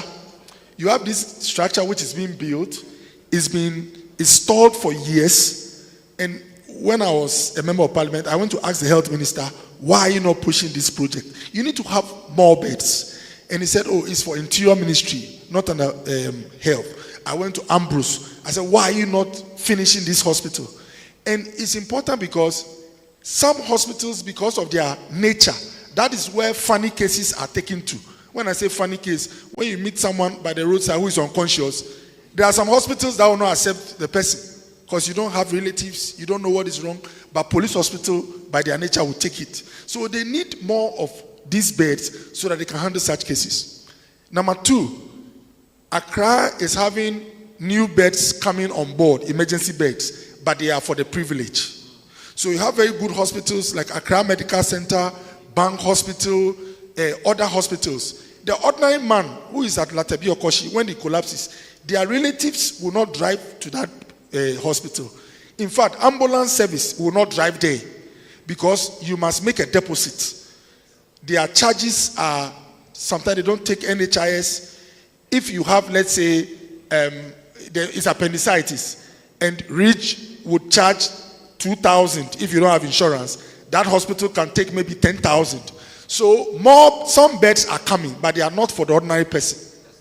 And so we must have a system that allows all beds to take emergencies. And there are 2 ways you can do that. This country can afford some levy. I'm not talking about even a new levy. Take a motor insurance. All vehicles in Ghana pay insurance. But some never go for any insurance in a year. We can dedicate some 5% of that amount to handle all emergency bills. So any emergency that goes to the hospital, nobody worries about the payment. First 48 hours, the bill will be sent, it will be paid by that insurance. Now, if you go to a private hospital with NHIS, they will take you. Insurance will pay NHIS, and then the gap. So assuming appendicitis would have been 2,000 at NHIS facility, one hospital will take you. Hello? The demons don't like what you are saying. Yeah. I mean, because I've also been part of the system, I have a fair idea of the issues direct. Bank hospital should take you for appendicitis, knowing that they charge 10,000, but we have a fund that will pay the difference of 8,000. Let's be blunt. Most of these hospitals don't take NHIs. It took a lot of effort from me to get International Maritime to start accepting insurance. I work in Tema General Hospital. All the cases from Ashaiman, Pram are coming to Tema General. One time I went to International Maritime, they have all the equipment, fantastic place. In fact, I told them if I'm sick, I want to come here. But the place was empty. Why? Because they don't take insurance. Yet emergencies are going to Tema General, there's pressure on the equipments are broken down, but they have CT scan, X-ray, modern at IMA, and nobody is there. So these disjointed arrangements for the same population puts pressure on 2-3 facilities whilst the others are fine. In fact, number 2, I think that we need to, bad debts is what makes some hospitals avoid emergencies, taking them. They will come, they need you to help them. You take care of them, nobody's showing up to pay. If the hospital cannot recover from that, the next patient cannot be taken care of. So, we need to have a system where Ghanaians must have insurance. You know, when I did some masters in Germany. When I went to the class the first time, the lecturer was asking me for my health insurance. He was not interested in my school fees. So I thought for once I can finish and not pay the fees. And then one day I asked them, why are they so much interested in health insurance and not the school fees? He said, if you finish school, the certificate will be with them. But if you collapse in class, they must pay for your bills. So the point I want to make is that they connect health insurance is basic. The university is responsible for your health. So they tell you go and get health insurance. In Ghana, everybody driving has insurance for their car because the police can stop you. Where's your insurance? But the driver himself has no health insurance. So just as police can arrest you for your car not having insurance, this country must connect some necessary events to health insurance. Every child, before they move to the next grade, public or private school, they must have a functioning health insurance, whether private or public. Every adult, working adult, before they validate you on a payroll, you must have health insurance. Now, if most of the population have health insurance, then a law that says that take care of emergencies is easy to implement because the one coming is likely to have health insurance. Now in Ghana, when 100 people rush to any emergency in Ghana, only 5 or 10 have health insurance. It means the risk of high deaths, hospital deaths, is very high. And this is something we have to connect. And then finally, let me say that it is very sad. In this country, you can be the most hardworking doctor, but you never get to be a manager of a hospital. We don't have objective ways of appointing heads to manage hospitals based on their track record and performance in the same hospital or other hospitals. So you have someone who's been in the system for long. Just because of that, he's made head of a facility. And in his hospital, cases are being referred when they could have been managed. But nobody audits the referral. In another hospital, you have a very good manager who is making sure no matter the pressure coming, he, like doctor is saying, if the hospital, the emergency is full, he's giving directives. Make sure you move to the urology ward if it's free. The next doctor says that, my emergency is full. No independent assessment looks at who is performing. And the worst case is that if the doctor who is managing his place very well, a public hospital, helping us manage emergencies, is not having friends who are the regional directorate, or is not in the good books of those who are managers in a region, or forgive me, is not known to be connected to a political party, or is perceived to be friends of the opposition, the best doctor rather is transferred because somebody has reported him that he is not sympathetic to the government that has come. So this is what I'm trying to say. First of all, just as we have maternal audits, maternal mortality audits, we must start having referral audits. Because some hospitals refer cases that they know that should anybody come and audit them, they wouldn't have referred. Ɔdadeɛ, I've been in hospitals where cases move from, let's say, one hospital to police hospital. It moved only for convenience. Because we want to sleep this evening. This case is a bad case. If we take this case, everybody must stay awake. But if those in the hospital know that the case that has been referred has been captured, and in 2 months' time there is an audit of referrals, you will not refer.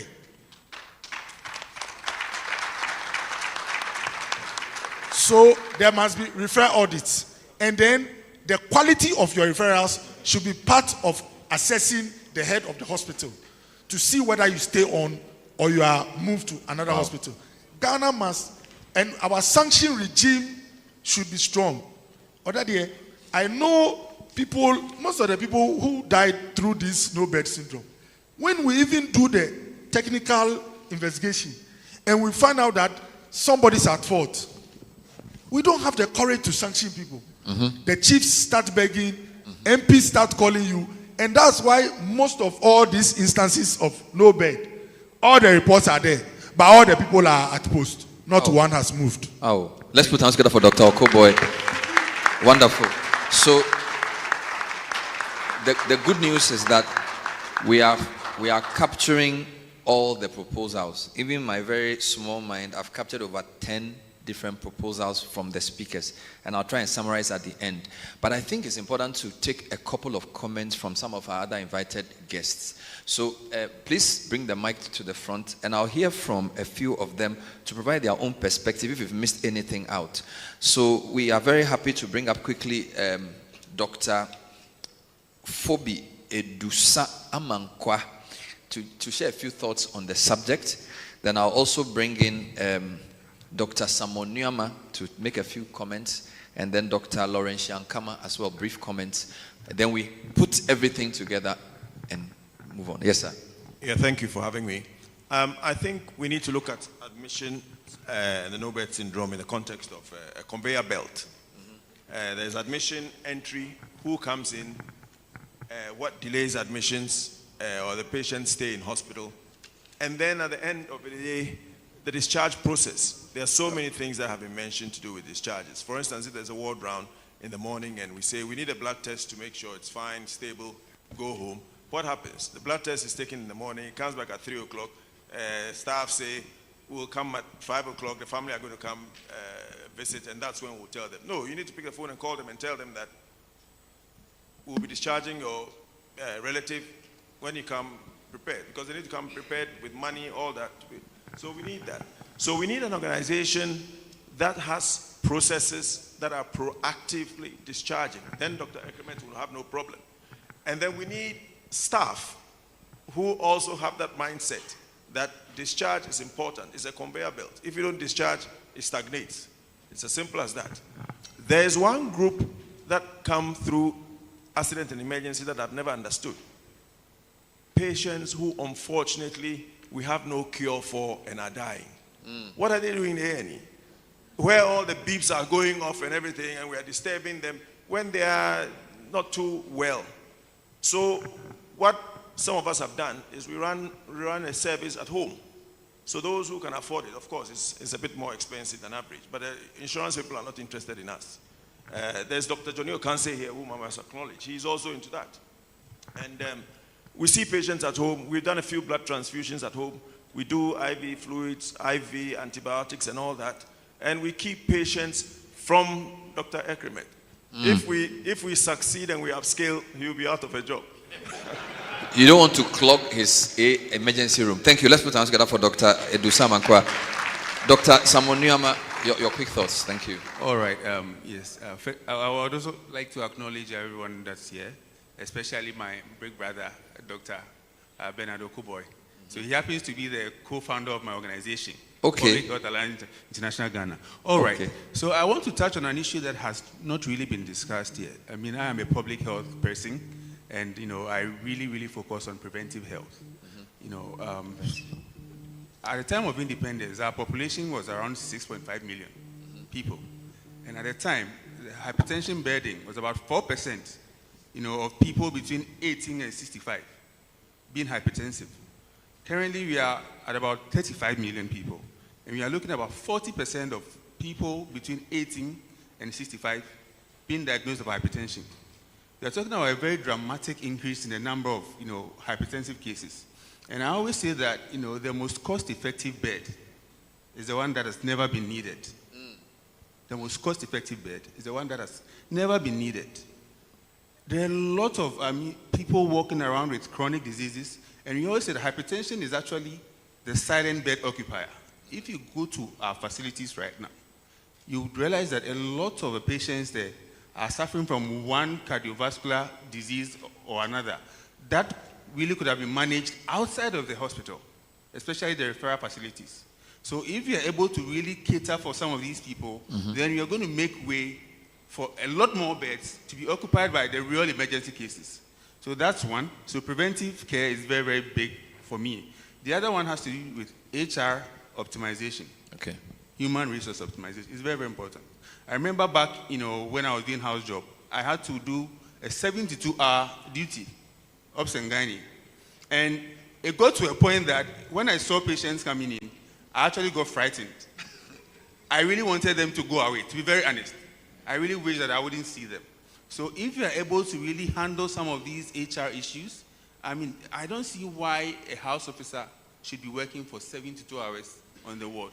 Definitely, as human as you are, when you get tired to a certain point, when you even see patients coming, the spirit is willing to see this patient, but the body is very weak. The flesh is weak. Yeah, so we have to handle that aspect as well. I think it's very, very important. So wonderful. These are the two things I want to add to. Thank you. So preventive and HR.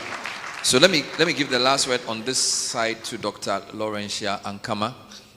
So let's hear from you. Thank you. Thank you for the opportunity. I would like to dwell on the public-private partnerships. I work in a private facility, St. Michael's Specialist Hospital. It's a 100-bed capacity. We have a cath lab, we have an ICU, we have a dialysis unit. The cath lab is empty, virtually empty. We hardly do cases. I can count the number of cases we tend to do in our cath lab. The same for our ICU. We have a 20-bed capacity ICU just waiting, and a 100-bed. But if only we can focus on the partnership where NHIS will give us realistic market rates, because we are ready, we are willing to open up and reach out to those who need these beds. But sometimes the rates they give us are just not realistic. We want to maintain some quality, because we are a private facility. Everything we use or we have to pay for it. So if we want to maintain that quality and NHIS wants to come in, then your rates should be very realistic so that we can help bridge this gap. That is just my take on this. Thank you so much. Wonderful. A round of applause for all of them. I'll take a comment from Dr. Niboy Hammond, and then I'll bring the Ɔdadeɛ who finished in 1963, who is still a medical doctor, to share a few reflections with us. So let me hear from Dr. Niboy Hammond. Just indicate by showing your hand. Then I'll give the last word to the 63 Ɔdadeɛ. Yes, Niboy. Yes, I think a lot of things have been said, but one thing that I also want to reiterate a lot on is the financing bit, because one of the main reasons for the choke is the finance part. We often overlook it, but most patients are lying in the emergencies because they don't have money for labs, for us, doctor said, CT scans and all that. And most of the time, the emergency physicians are just waiting to see a lab result to get a diagnosis, move the patient to the ward or discharge. But the results are not coming. So I think there should be a financing model. I know there have been proposals of emergency fund, or even if it, NHI, just like how the proposal to have free primary health care, if there is something like that for free emergency health care too, or something, because it's very, very essential. Wonderful. The funding is very important. Thank you. Let's take a comment from Dr. Yemo, who is the head of Lakeside Hospital, 1963 old boy. Thank you. Thank you. Wow. Yeah, Bernard, thank you very much. I started work at Kolebu on 2nd August 1971. And the first thing at the maternity unit, what I saw was patients lying on the floor, floor patients. Now the name has been modified to what? No bed syndrome. So 54 years down the line, we still have patients who are lying on the floor. Is it the question of population versus resources, or are we mismanaging our resources? Thank you. Wow. Wonderful. We are going to take a quick round of open comments for 5 minutes. Then I will wrap up because we've heard a lot. So if there's any comment, first let me start with the students. I hope did you eat supper before coming? Because we've kept you here for long. And by courtesy of our sponsors, there is some food. So, and this time food can leave the hall. So you can carry some of the food home. So I would like to hear from the students. If there are any questions from the students, please, where is the mic? I'm sort of moving this way. If you are still thinking about what to say, yes, sir. There's a student at the back, so please send the mic to him. Tell us your name and your class. All right, thank you very much. My name is Fifi Bazeos. I'm in 3 Science 9, precisely good. 3 Science 9? Yes, please. I hear now the sciences are about 25. 30. How many? 30, please. Science 30. So 3 Science 1, 3 Science 2, 3 Science 3, to 30. Yes, please. Okay, go ahead. So you are in Science 9. Okay, go ahead. All right, thank you very much. So I think I want to talk about the whole education part, educating the public on what to do when an emergency happens. I personally have encountered a time where someone collapsed in my school, and about a population of 600 students back in junior high school, nobody knew what to do. We just had to carry him and pour water on him. So I think educating the public, telling them what to do, giving them a little health tips on what to do when an emergency happens would help. Stop the no syndrome. I think a health tip our way can keep it, doctor. Thank you very much. Thank you very much. It's definitely one of our recommendations from today. Just stand behind, two people behind you. It's a big recommendation, training the public on emergency. Yes. Thank you very much. My name is Desmond Niakuyaluti. I work at Kolebu. I'm a resident in trauma and orthopedic surgery. I'm happy to be here. I'm glad to meet all my seniors and my lecturers. My point is that if we are to take the 7 pillars of health systems strengthening that my boss mentioned, at each level, health centers, level A, level B, level C, and strengthen them as a system where each one depends on the other, not like a standalone. Health financing is alone, technology is alone. Like a gear, each one operates in in consonance with the other. They coordinate. I believe that these challenges will be solved. And also preventive medicine is so important. We cannot do away with it. Let's strengthen our preventive medicine and health promotion. Let's talk about helping our health professionals. Some of them are burnt out. Where do they go? Who takes care of the doctor? Let's pay attention to them. Let's have the political will to take care of them. Thank you very much. Thank you so much. Stay there. Take two more from there. Then we move. We are moving. We'll come to your side. Yeah, thank you very much for the opportunity. My name is Ɔdadeɛ, Dr. Nafo Awuni Godwin, class of 2012, and co-host of Ɔdadeɛ Health Matters.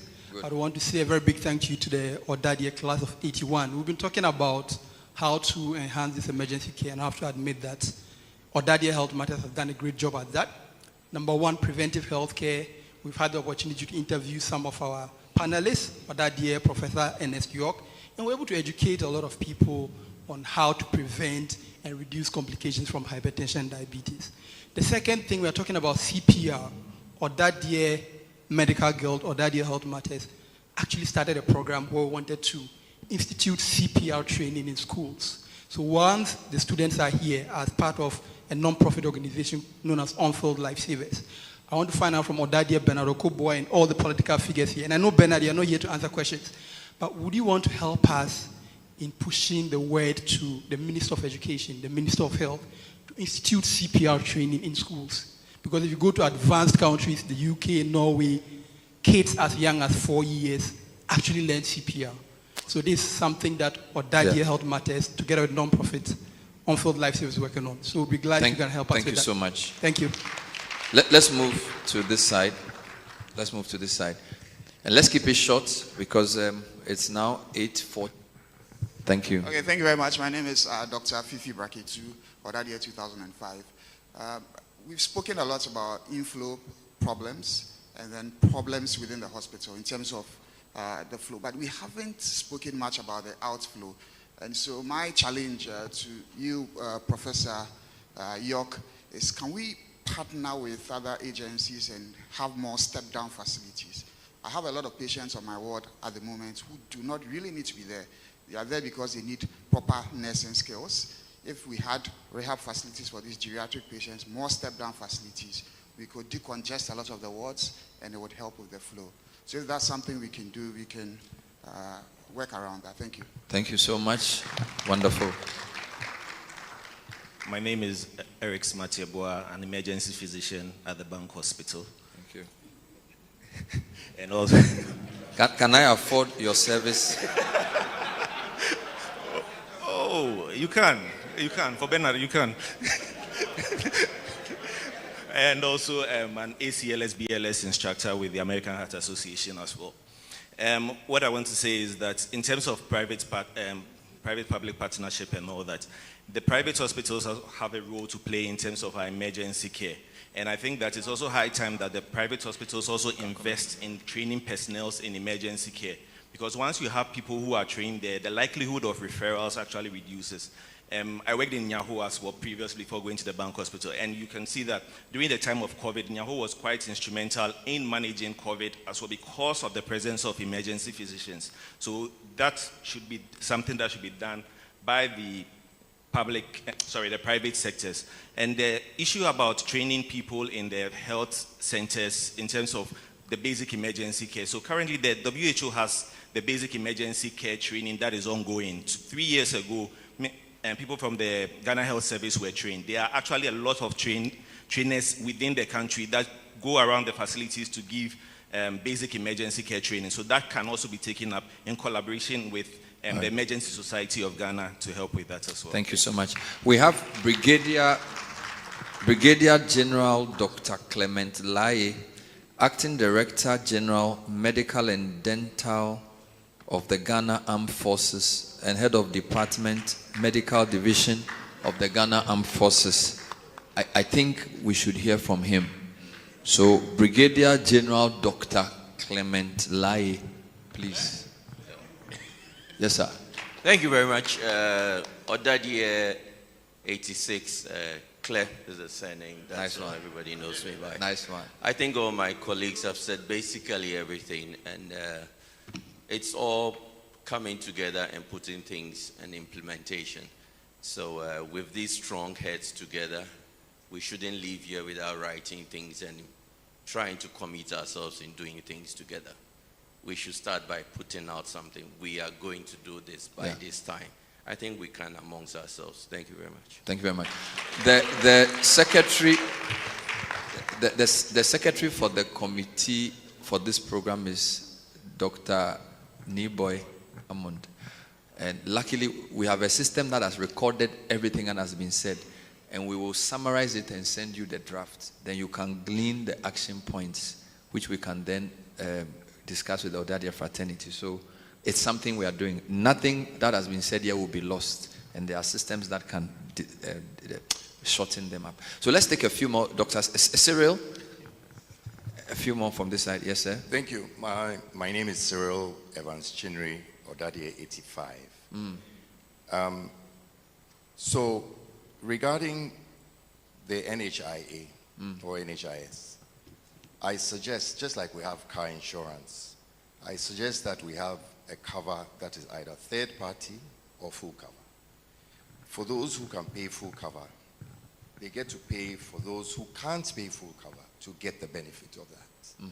So if you're having people paying, for example, 100 cedis for a year, and there are people who can pay 500 cedis for the year, those who can pay can support those who can't pay so that it spreads around and everyone benefits. Okay, that's my first one. My second one is regarding the dashboard. Okay, I think the dashboard would be more focused for ambulance service to be able to know where they're going. But what happens to the taxi driver who picks a passenger who has an emergency? Or for me, who would be driving and somebody has an emergency and I need to help them take someone to the hospital. I think we have to develop an AI system or an app that you can install on your phone so that if you pick an emergency, you just go on the app and then you go around and scan where you can take a person who has an emergency. That's my contribution. Thank you, sir. Can we agree that it's 8:45 and therefore I will take two final comments so that we summarize. Some students want to talk.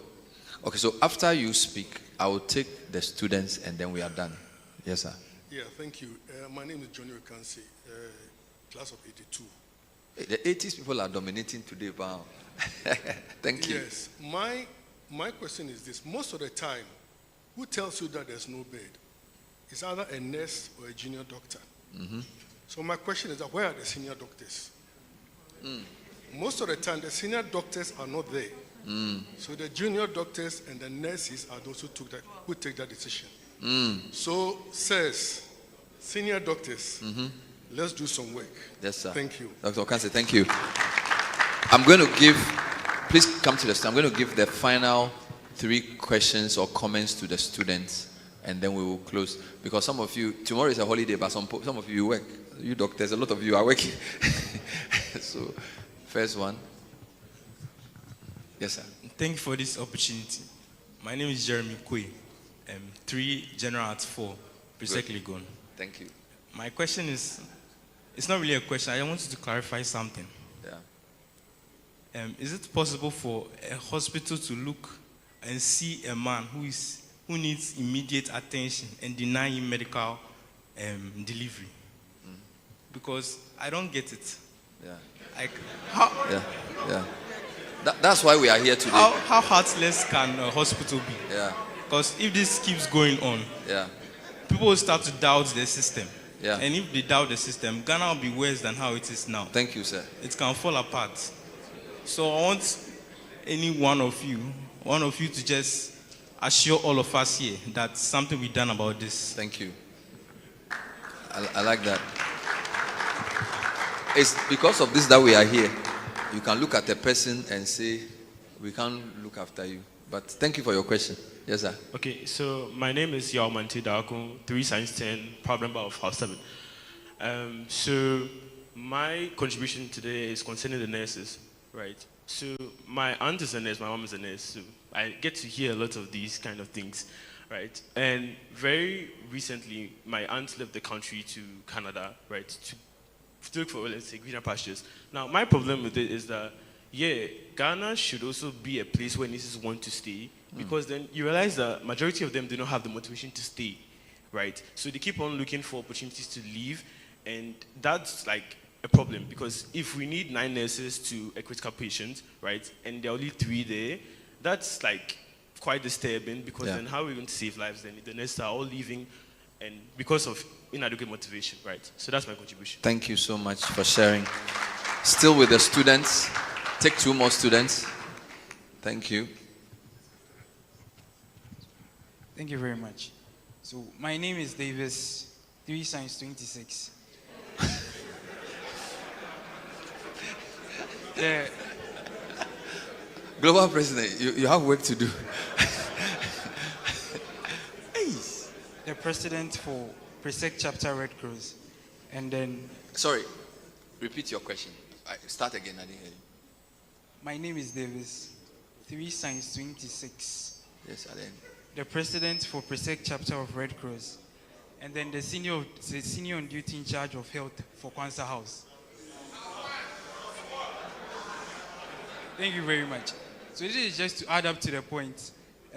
The 6th point, inadequate trained personnel, the human resource, and then the first respondent. I personally feel like it would be very, very nice that if there are to be 10 people seated at a table, there should be at least 1 person that in case somebody is to get choked, the person can do something about it immediately. And that if there are 54 people in a classroom, there are supposed to be at least 2 people that even if somebody is to undergo any form of attack, they are going to help. And so I'm just going to request and then plead that in as much as we are trying our possible best to make it very, very general, we prioritize the senior high school as well, because that is the largest scale through which we can spread the first aid training. Thank you very much. Thank you so very much. Wonderful. So there's a last persistent hand. So give it to him, the last persistent hand. Oh, Bodenche, I don't see you. Romeo, forgive me. Romeo, sorry. Romeo Husi, Ɔdadeɛ Y2K, House 2, Trust Hospital. Is a doctor. So good to be here, and we've had a very brilliant discussion. I think that some people have solutions. I belong to a group that has looked at this app or this command center thing, where you can tell which bed is available before you move. Like we're talking about, ambulance service must know this, but for the taxi driver, it's an app that can be shared. My boss, Prof. York, talked also about capacity building. We have also thought of this concept where we have what you call a community emergency stabilization unit. Because even from the CHIPS compound, way to the, the teaching hospitals or the tertiary facilities, if at every level you can manage your emergencies, what goes out reduces. We have this concept available, and maybe right after here we can talk to those who matter so that these things can be conceptualized and actualized. Thank you. Thank you very much. Let's put hands together for ourselves. We've heard a lot of suggestions. Time would fail me to sort of put them together, but I feel like we've had national level points around insurance, around finishing certain hospitals, and policies at the top level to prioritize emergency care. So we've had those. We've also had facility level recommendations around the flow theory.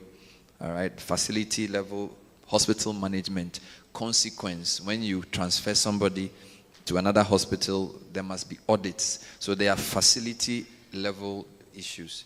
Then there are human resource issues, training, attitudes. And this is for the health professionals and health practitioners. Then there's also the general public of all of us being trained. From the Amissah Foundation to Ghana Medical Association, clearly there's a lot of will to do some public education. And I really think that one of the things we come out of this program, we should be an initiative to let the public get basic CPR or whatever training, using our mass media, using the way fire service comes to the station to come and show you how to quench a fire.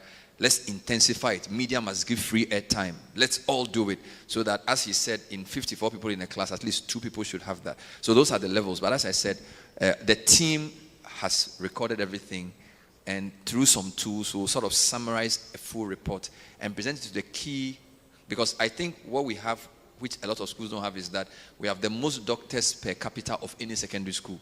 So, Dr. Habon, if you can get the medical working group that organized this to take that report, so you yourself and the doctors on that committee, you can begin to find a way of disseminating it through the system. So I'd like to thank all our panel members, Dr. Opoku Ariampo, let's put hands together for him, Dr. Ekremet, Professor Yok, Dr. Okoboy, Dr. Buama, Auntie Adepa, and Dr. Amissah. Please rise and take a nice group photograph. You can join them, so that I will move quickly to bring in the closing comments of our chair, and then Zikwai will lead us in the school anthem. After that, there's some food to escort us. So, please join. All the doctors, at least the ones who, my discussants, join. Yes, the 3 of you join. To just take a nice group photograph. This is just for the record that we have a lot of doctors, and we'll put the report together. I don't know if you guys have a medical practitioner's WhatsApp or something, because the pre-secondary who are in the medical profession, you have many. So you can nominate one person from that group to liaise with Dr. Niboy Hammond to come up with some key action points from this. I informed the health minister when I interviewed him last week about this program, and I told him that we will send some information to him. So whatever recommendations we come up with from here, we will send to the health minister as well. We are happy to let you know that some people here are on the committee set up to investigate the Charles Amissah death. At least one person here is on that committee. So I'm sure a lot of what will be decided there, some of that will come from here. A big thank you to all of you. Put your hands together for them as they take their seats again. Thank you very much indeed. I want to close by thanking our sponsors. Before I bring Global President, we have a number of sponsors who have made this program possible. We'd like to thank the Palms by Eagles. Let's put our hands together for Palms by Eagles. And Ɔdadeɛ CB Asante, he owns this place. We'd like to thank Channel 1 Television. Channel 1, demo bomb museum. Hey. After all that we've done, you are just looking at my face. We'd like to thank Joy FM as well for their support. Put your hands together for them. The 1981-year group. Where are they? 1981-year group. Put your hands together for 1981-year group. When we ran out of cash, year groups chip in. The 1991-year group as well. Where are they? Let's put hands together for them. Ɔdadeɛ Dr. Edward Ofori. Am I reading the thing wrong or something is wrong? What? TICP. Is he here? US. Let's put hands together for TICP. Mesquite Women's Clinic, Nevada. That's where he works, right?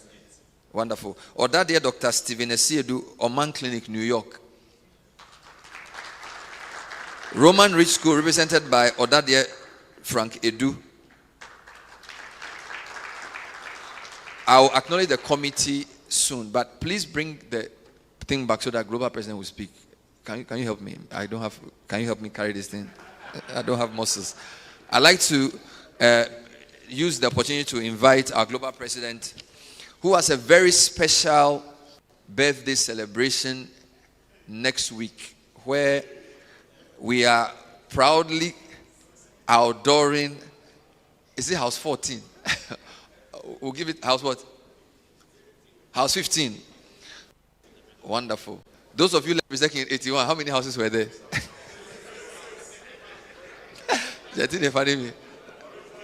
So Ofori Sapon house will be house 15. I mean, a man, I don't know how he does it. He runs his own company and yet he's board chair and global president. He's at every program. I don't even know how he does it. So let's welcome our global president, Dr. Ernesto Forisapo, to come and close us. Please come forward. Closing remarks, after which we will sing the school anthem. Isekwe, please get ready.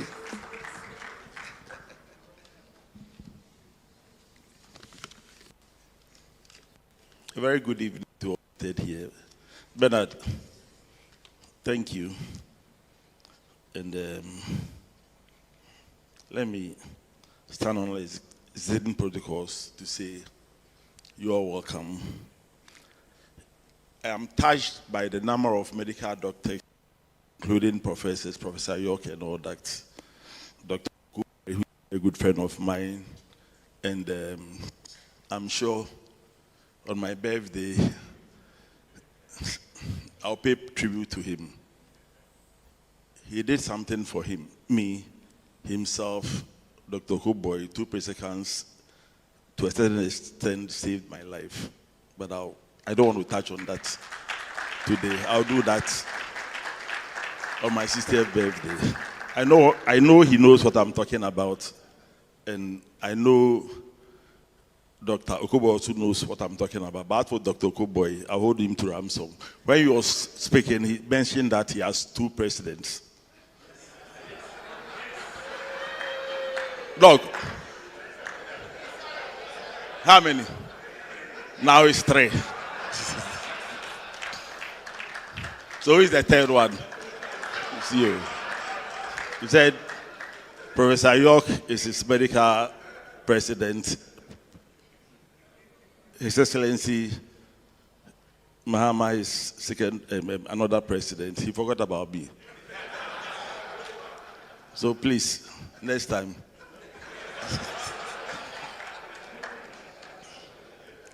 Yes. I have a speech here, which I prepared within a very short time, but I think at this juncture, I rather prefer to give a vote of thanks and to say a very big thank you to all the medical doctors and Professor York who were up stage here for that, or for the contributions that they made.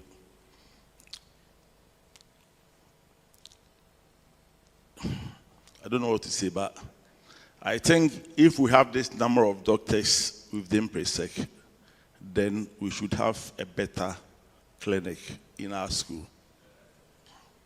Yeah, and I entreat on them. I entreat on them to come together to help us get a better place to look after 6,000 students, for that matter. And I throw that challenge to them. Please, please, please. And Dr. Kuboy being a former Minister of Health, I'll hang that rope around his neck. Doc, would you take up that challenge? Please bring your colleagues together, and then let's have a better place to look after our kids.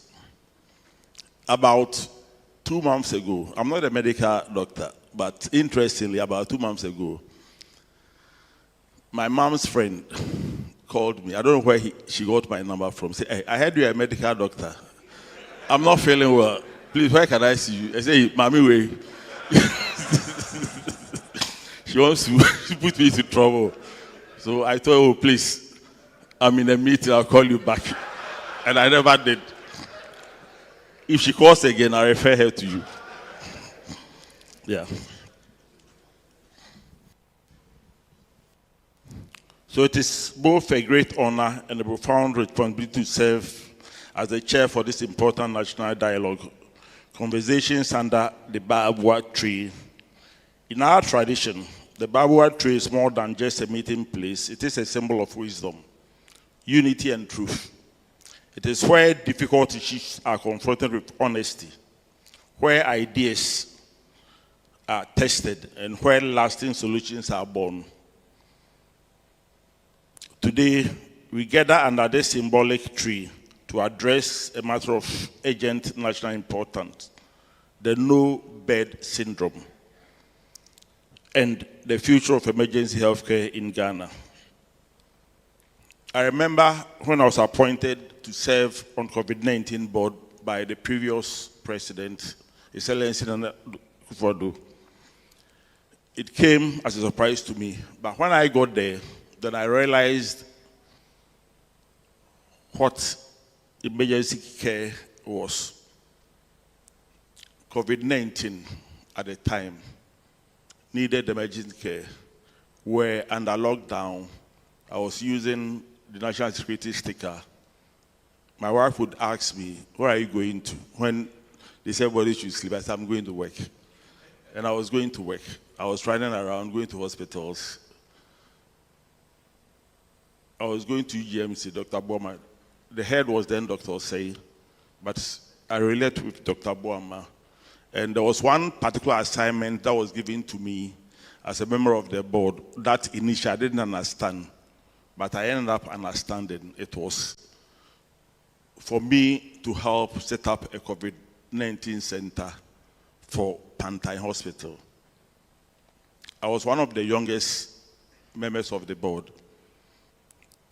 And, you know, people didn't want to go there because of the fact that it was a mental hospital.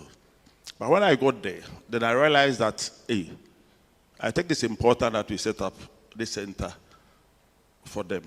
Because one, these were people who you would say, wash your hands, they didn't understand. Wear masks, they'll throw it away. So when they contracted, or when they contract, the disease, where do you put them? Do you take them to Kolebu? Do you take them 37? Do you leave them to work amidst their colleagues? No, we needed to isolate them. So it was one thing that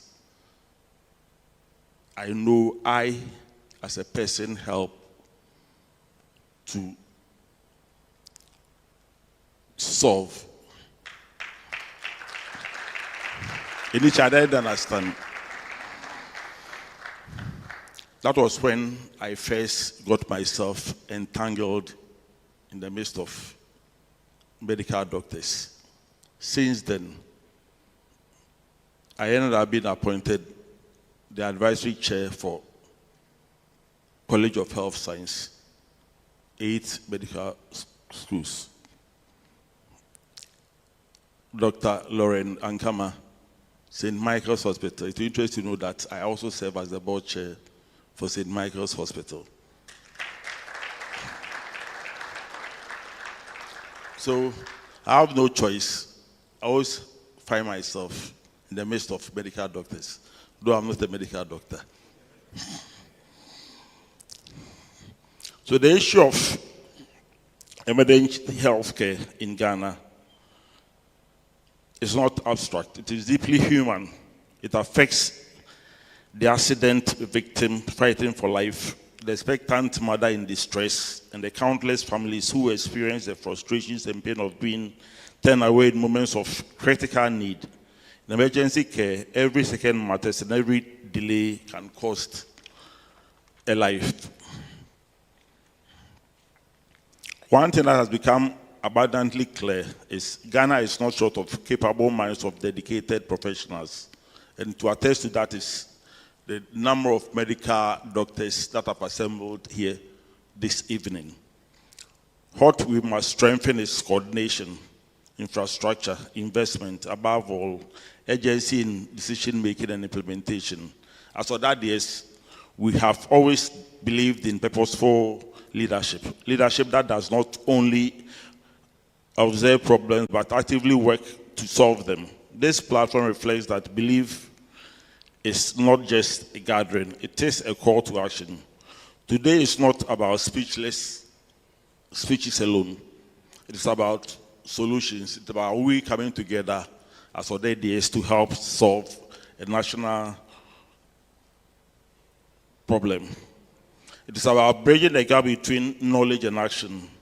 I am particularly encouraged by the distinguished individuals assembled here, leaders, practitioners, and thinkers, each bringing valuable perspectives to this conversation.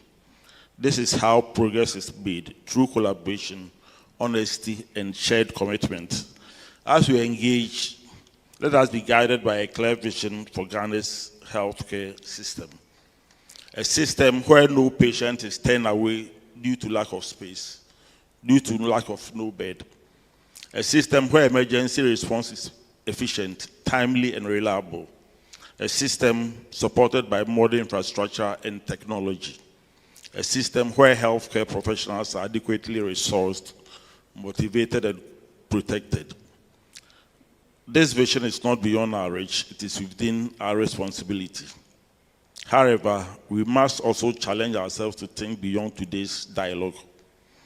The true value of this gathering will not measure up by the conversations we've had, but by the actions that we shall all follow up with.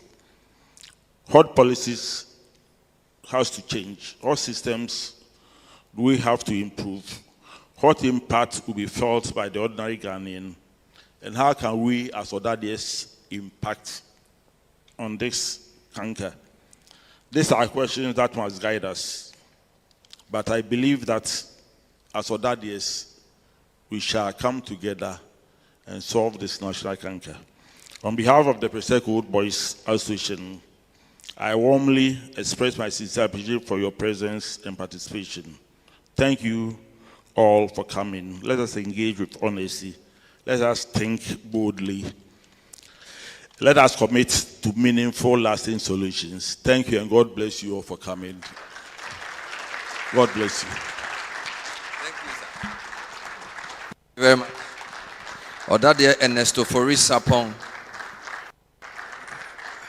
our global president, in whom we are well pleased. I'll take a minute to acknowledge committee members. This has been the collective effort of a number of Ɔdadeɛs. Quickly, Ɔdadeɛ Reverend Ebenezer Makwe, he's not here. Ɔdadeɛ Sam Tinkran, 1976. Ɔdadeɛ Sam Ado, same year, 76. Our chairman is Ɔdadeɛ Eddie Kofi, aka Fiko Fiko. He's watching online. I think he's 84 or something. 81, okay, 81. Let's applaud him. Ɔdadeɛ Isaac Kwe. When did you finish? 84, wonderful. Ɔdadeɛ Leo Akufu, 2005. He's at the back. Put your hands together for him. Ɔdadeɛ Chris Johnson, I think it's 2004. 2004. Ɔdadeɛ JB Alote, 1997. Where is he? JB. He was our music prefect. He was very wicked. But now he's accepted the Lord. So, JB Alote, wicked music. Ɔdadeɛ Benjamin, secretary. Round of applause. When did you finish? 2006. Wonderful. Ɔdadeɛ Fred Nayo, 2005. Round of applause is at the back. Today he was doing all the pull-ups. Ɔdadeɛ Nei Ayobri Aqua, 98. He's not here, but let's applaud him. Ɔdadeɛ Dr. Niboy Hammond, who is 1996. Ɔdadeɛ Edward Akufo Pare, you're also 2000 and... No, I wanted to test if you're still awake. 1986. So people finished school when I was 5 years old. It's serious. I'm also on the committee, Bernard Avle Ɔdadeɛ, 1998. Thank you very much. I'd like to bring up our music director to do the closing song. Happy Are We, Studios Are We. Please come to the stage. We'll rise and sing it with grace. All roads lead to Presec on Tuesday. Is it Tuesday, the birthday? Tuesday, we are commissioning Ofori Sapon House 15. And we'll come and support as we celebrate all Mayborns. I'm also a Mayborn like you. Otunfo is a Mayborn. So we are taking over Ghana. Over and over. Ɔdadeɛ Isaac Kwe, happy are we, happy are we, happy are we. Let's rise.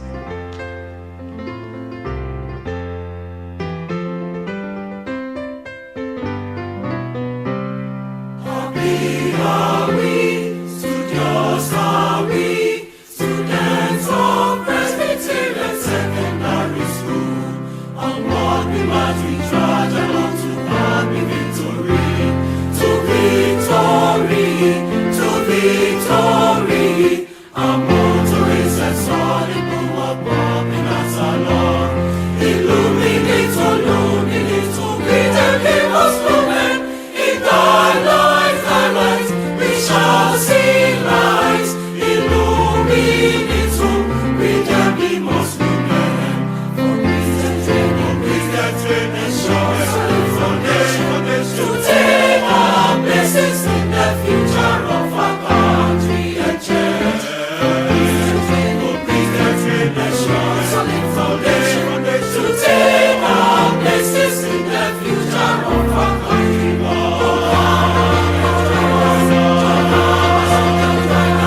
Happy studios are we. For Christian solid foundation, to take our places in the future of our country and church. Solid foundation, to take our places in the future of our country.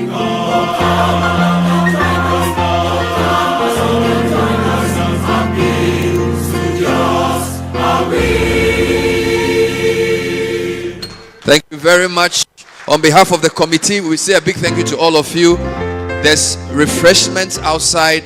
Let Palms by Eagle be your next event destination. We'll see you next time. Have a good evening. Bye-bye.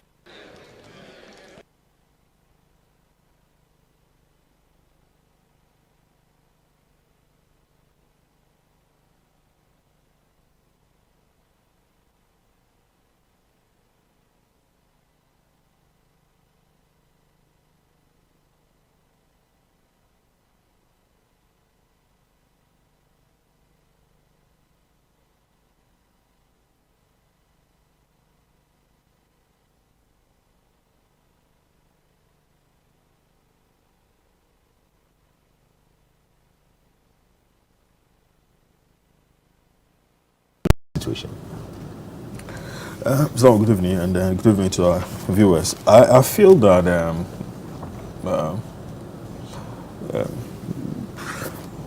I think that we are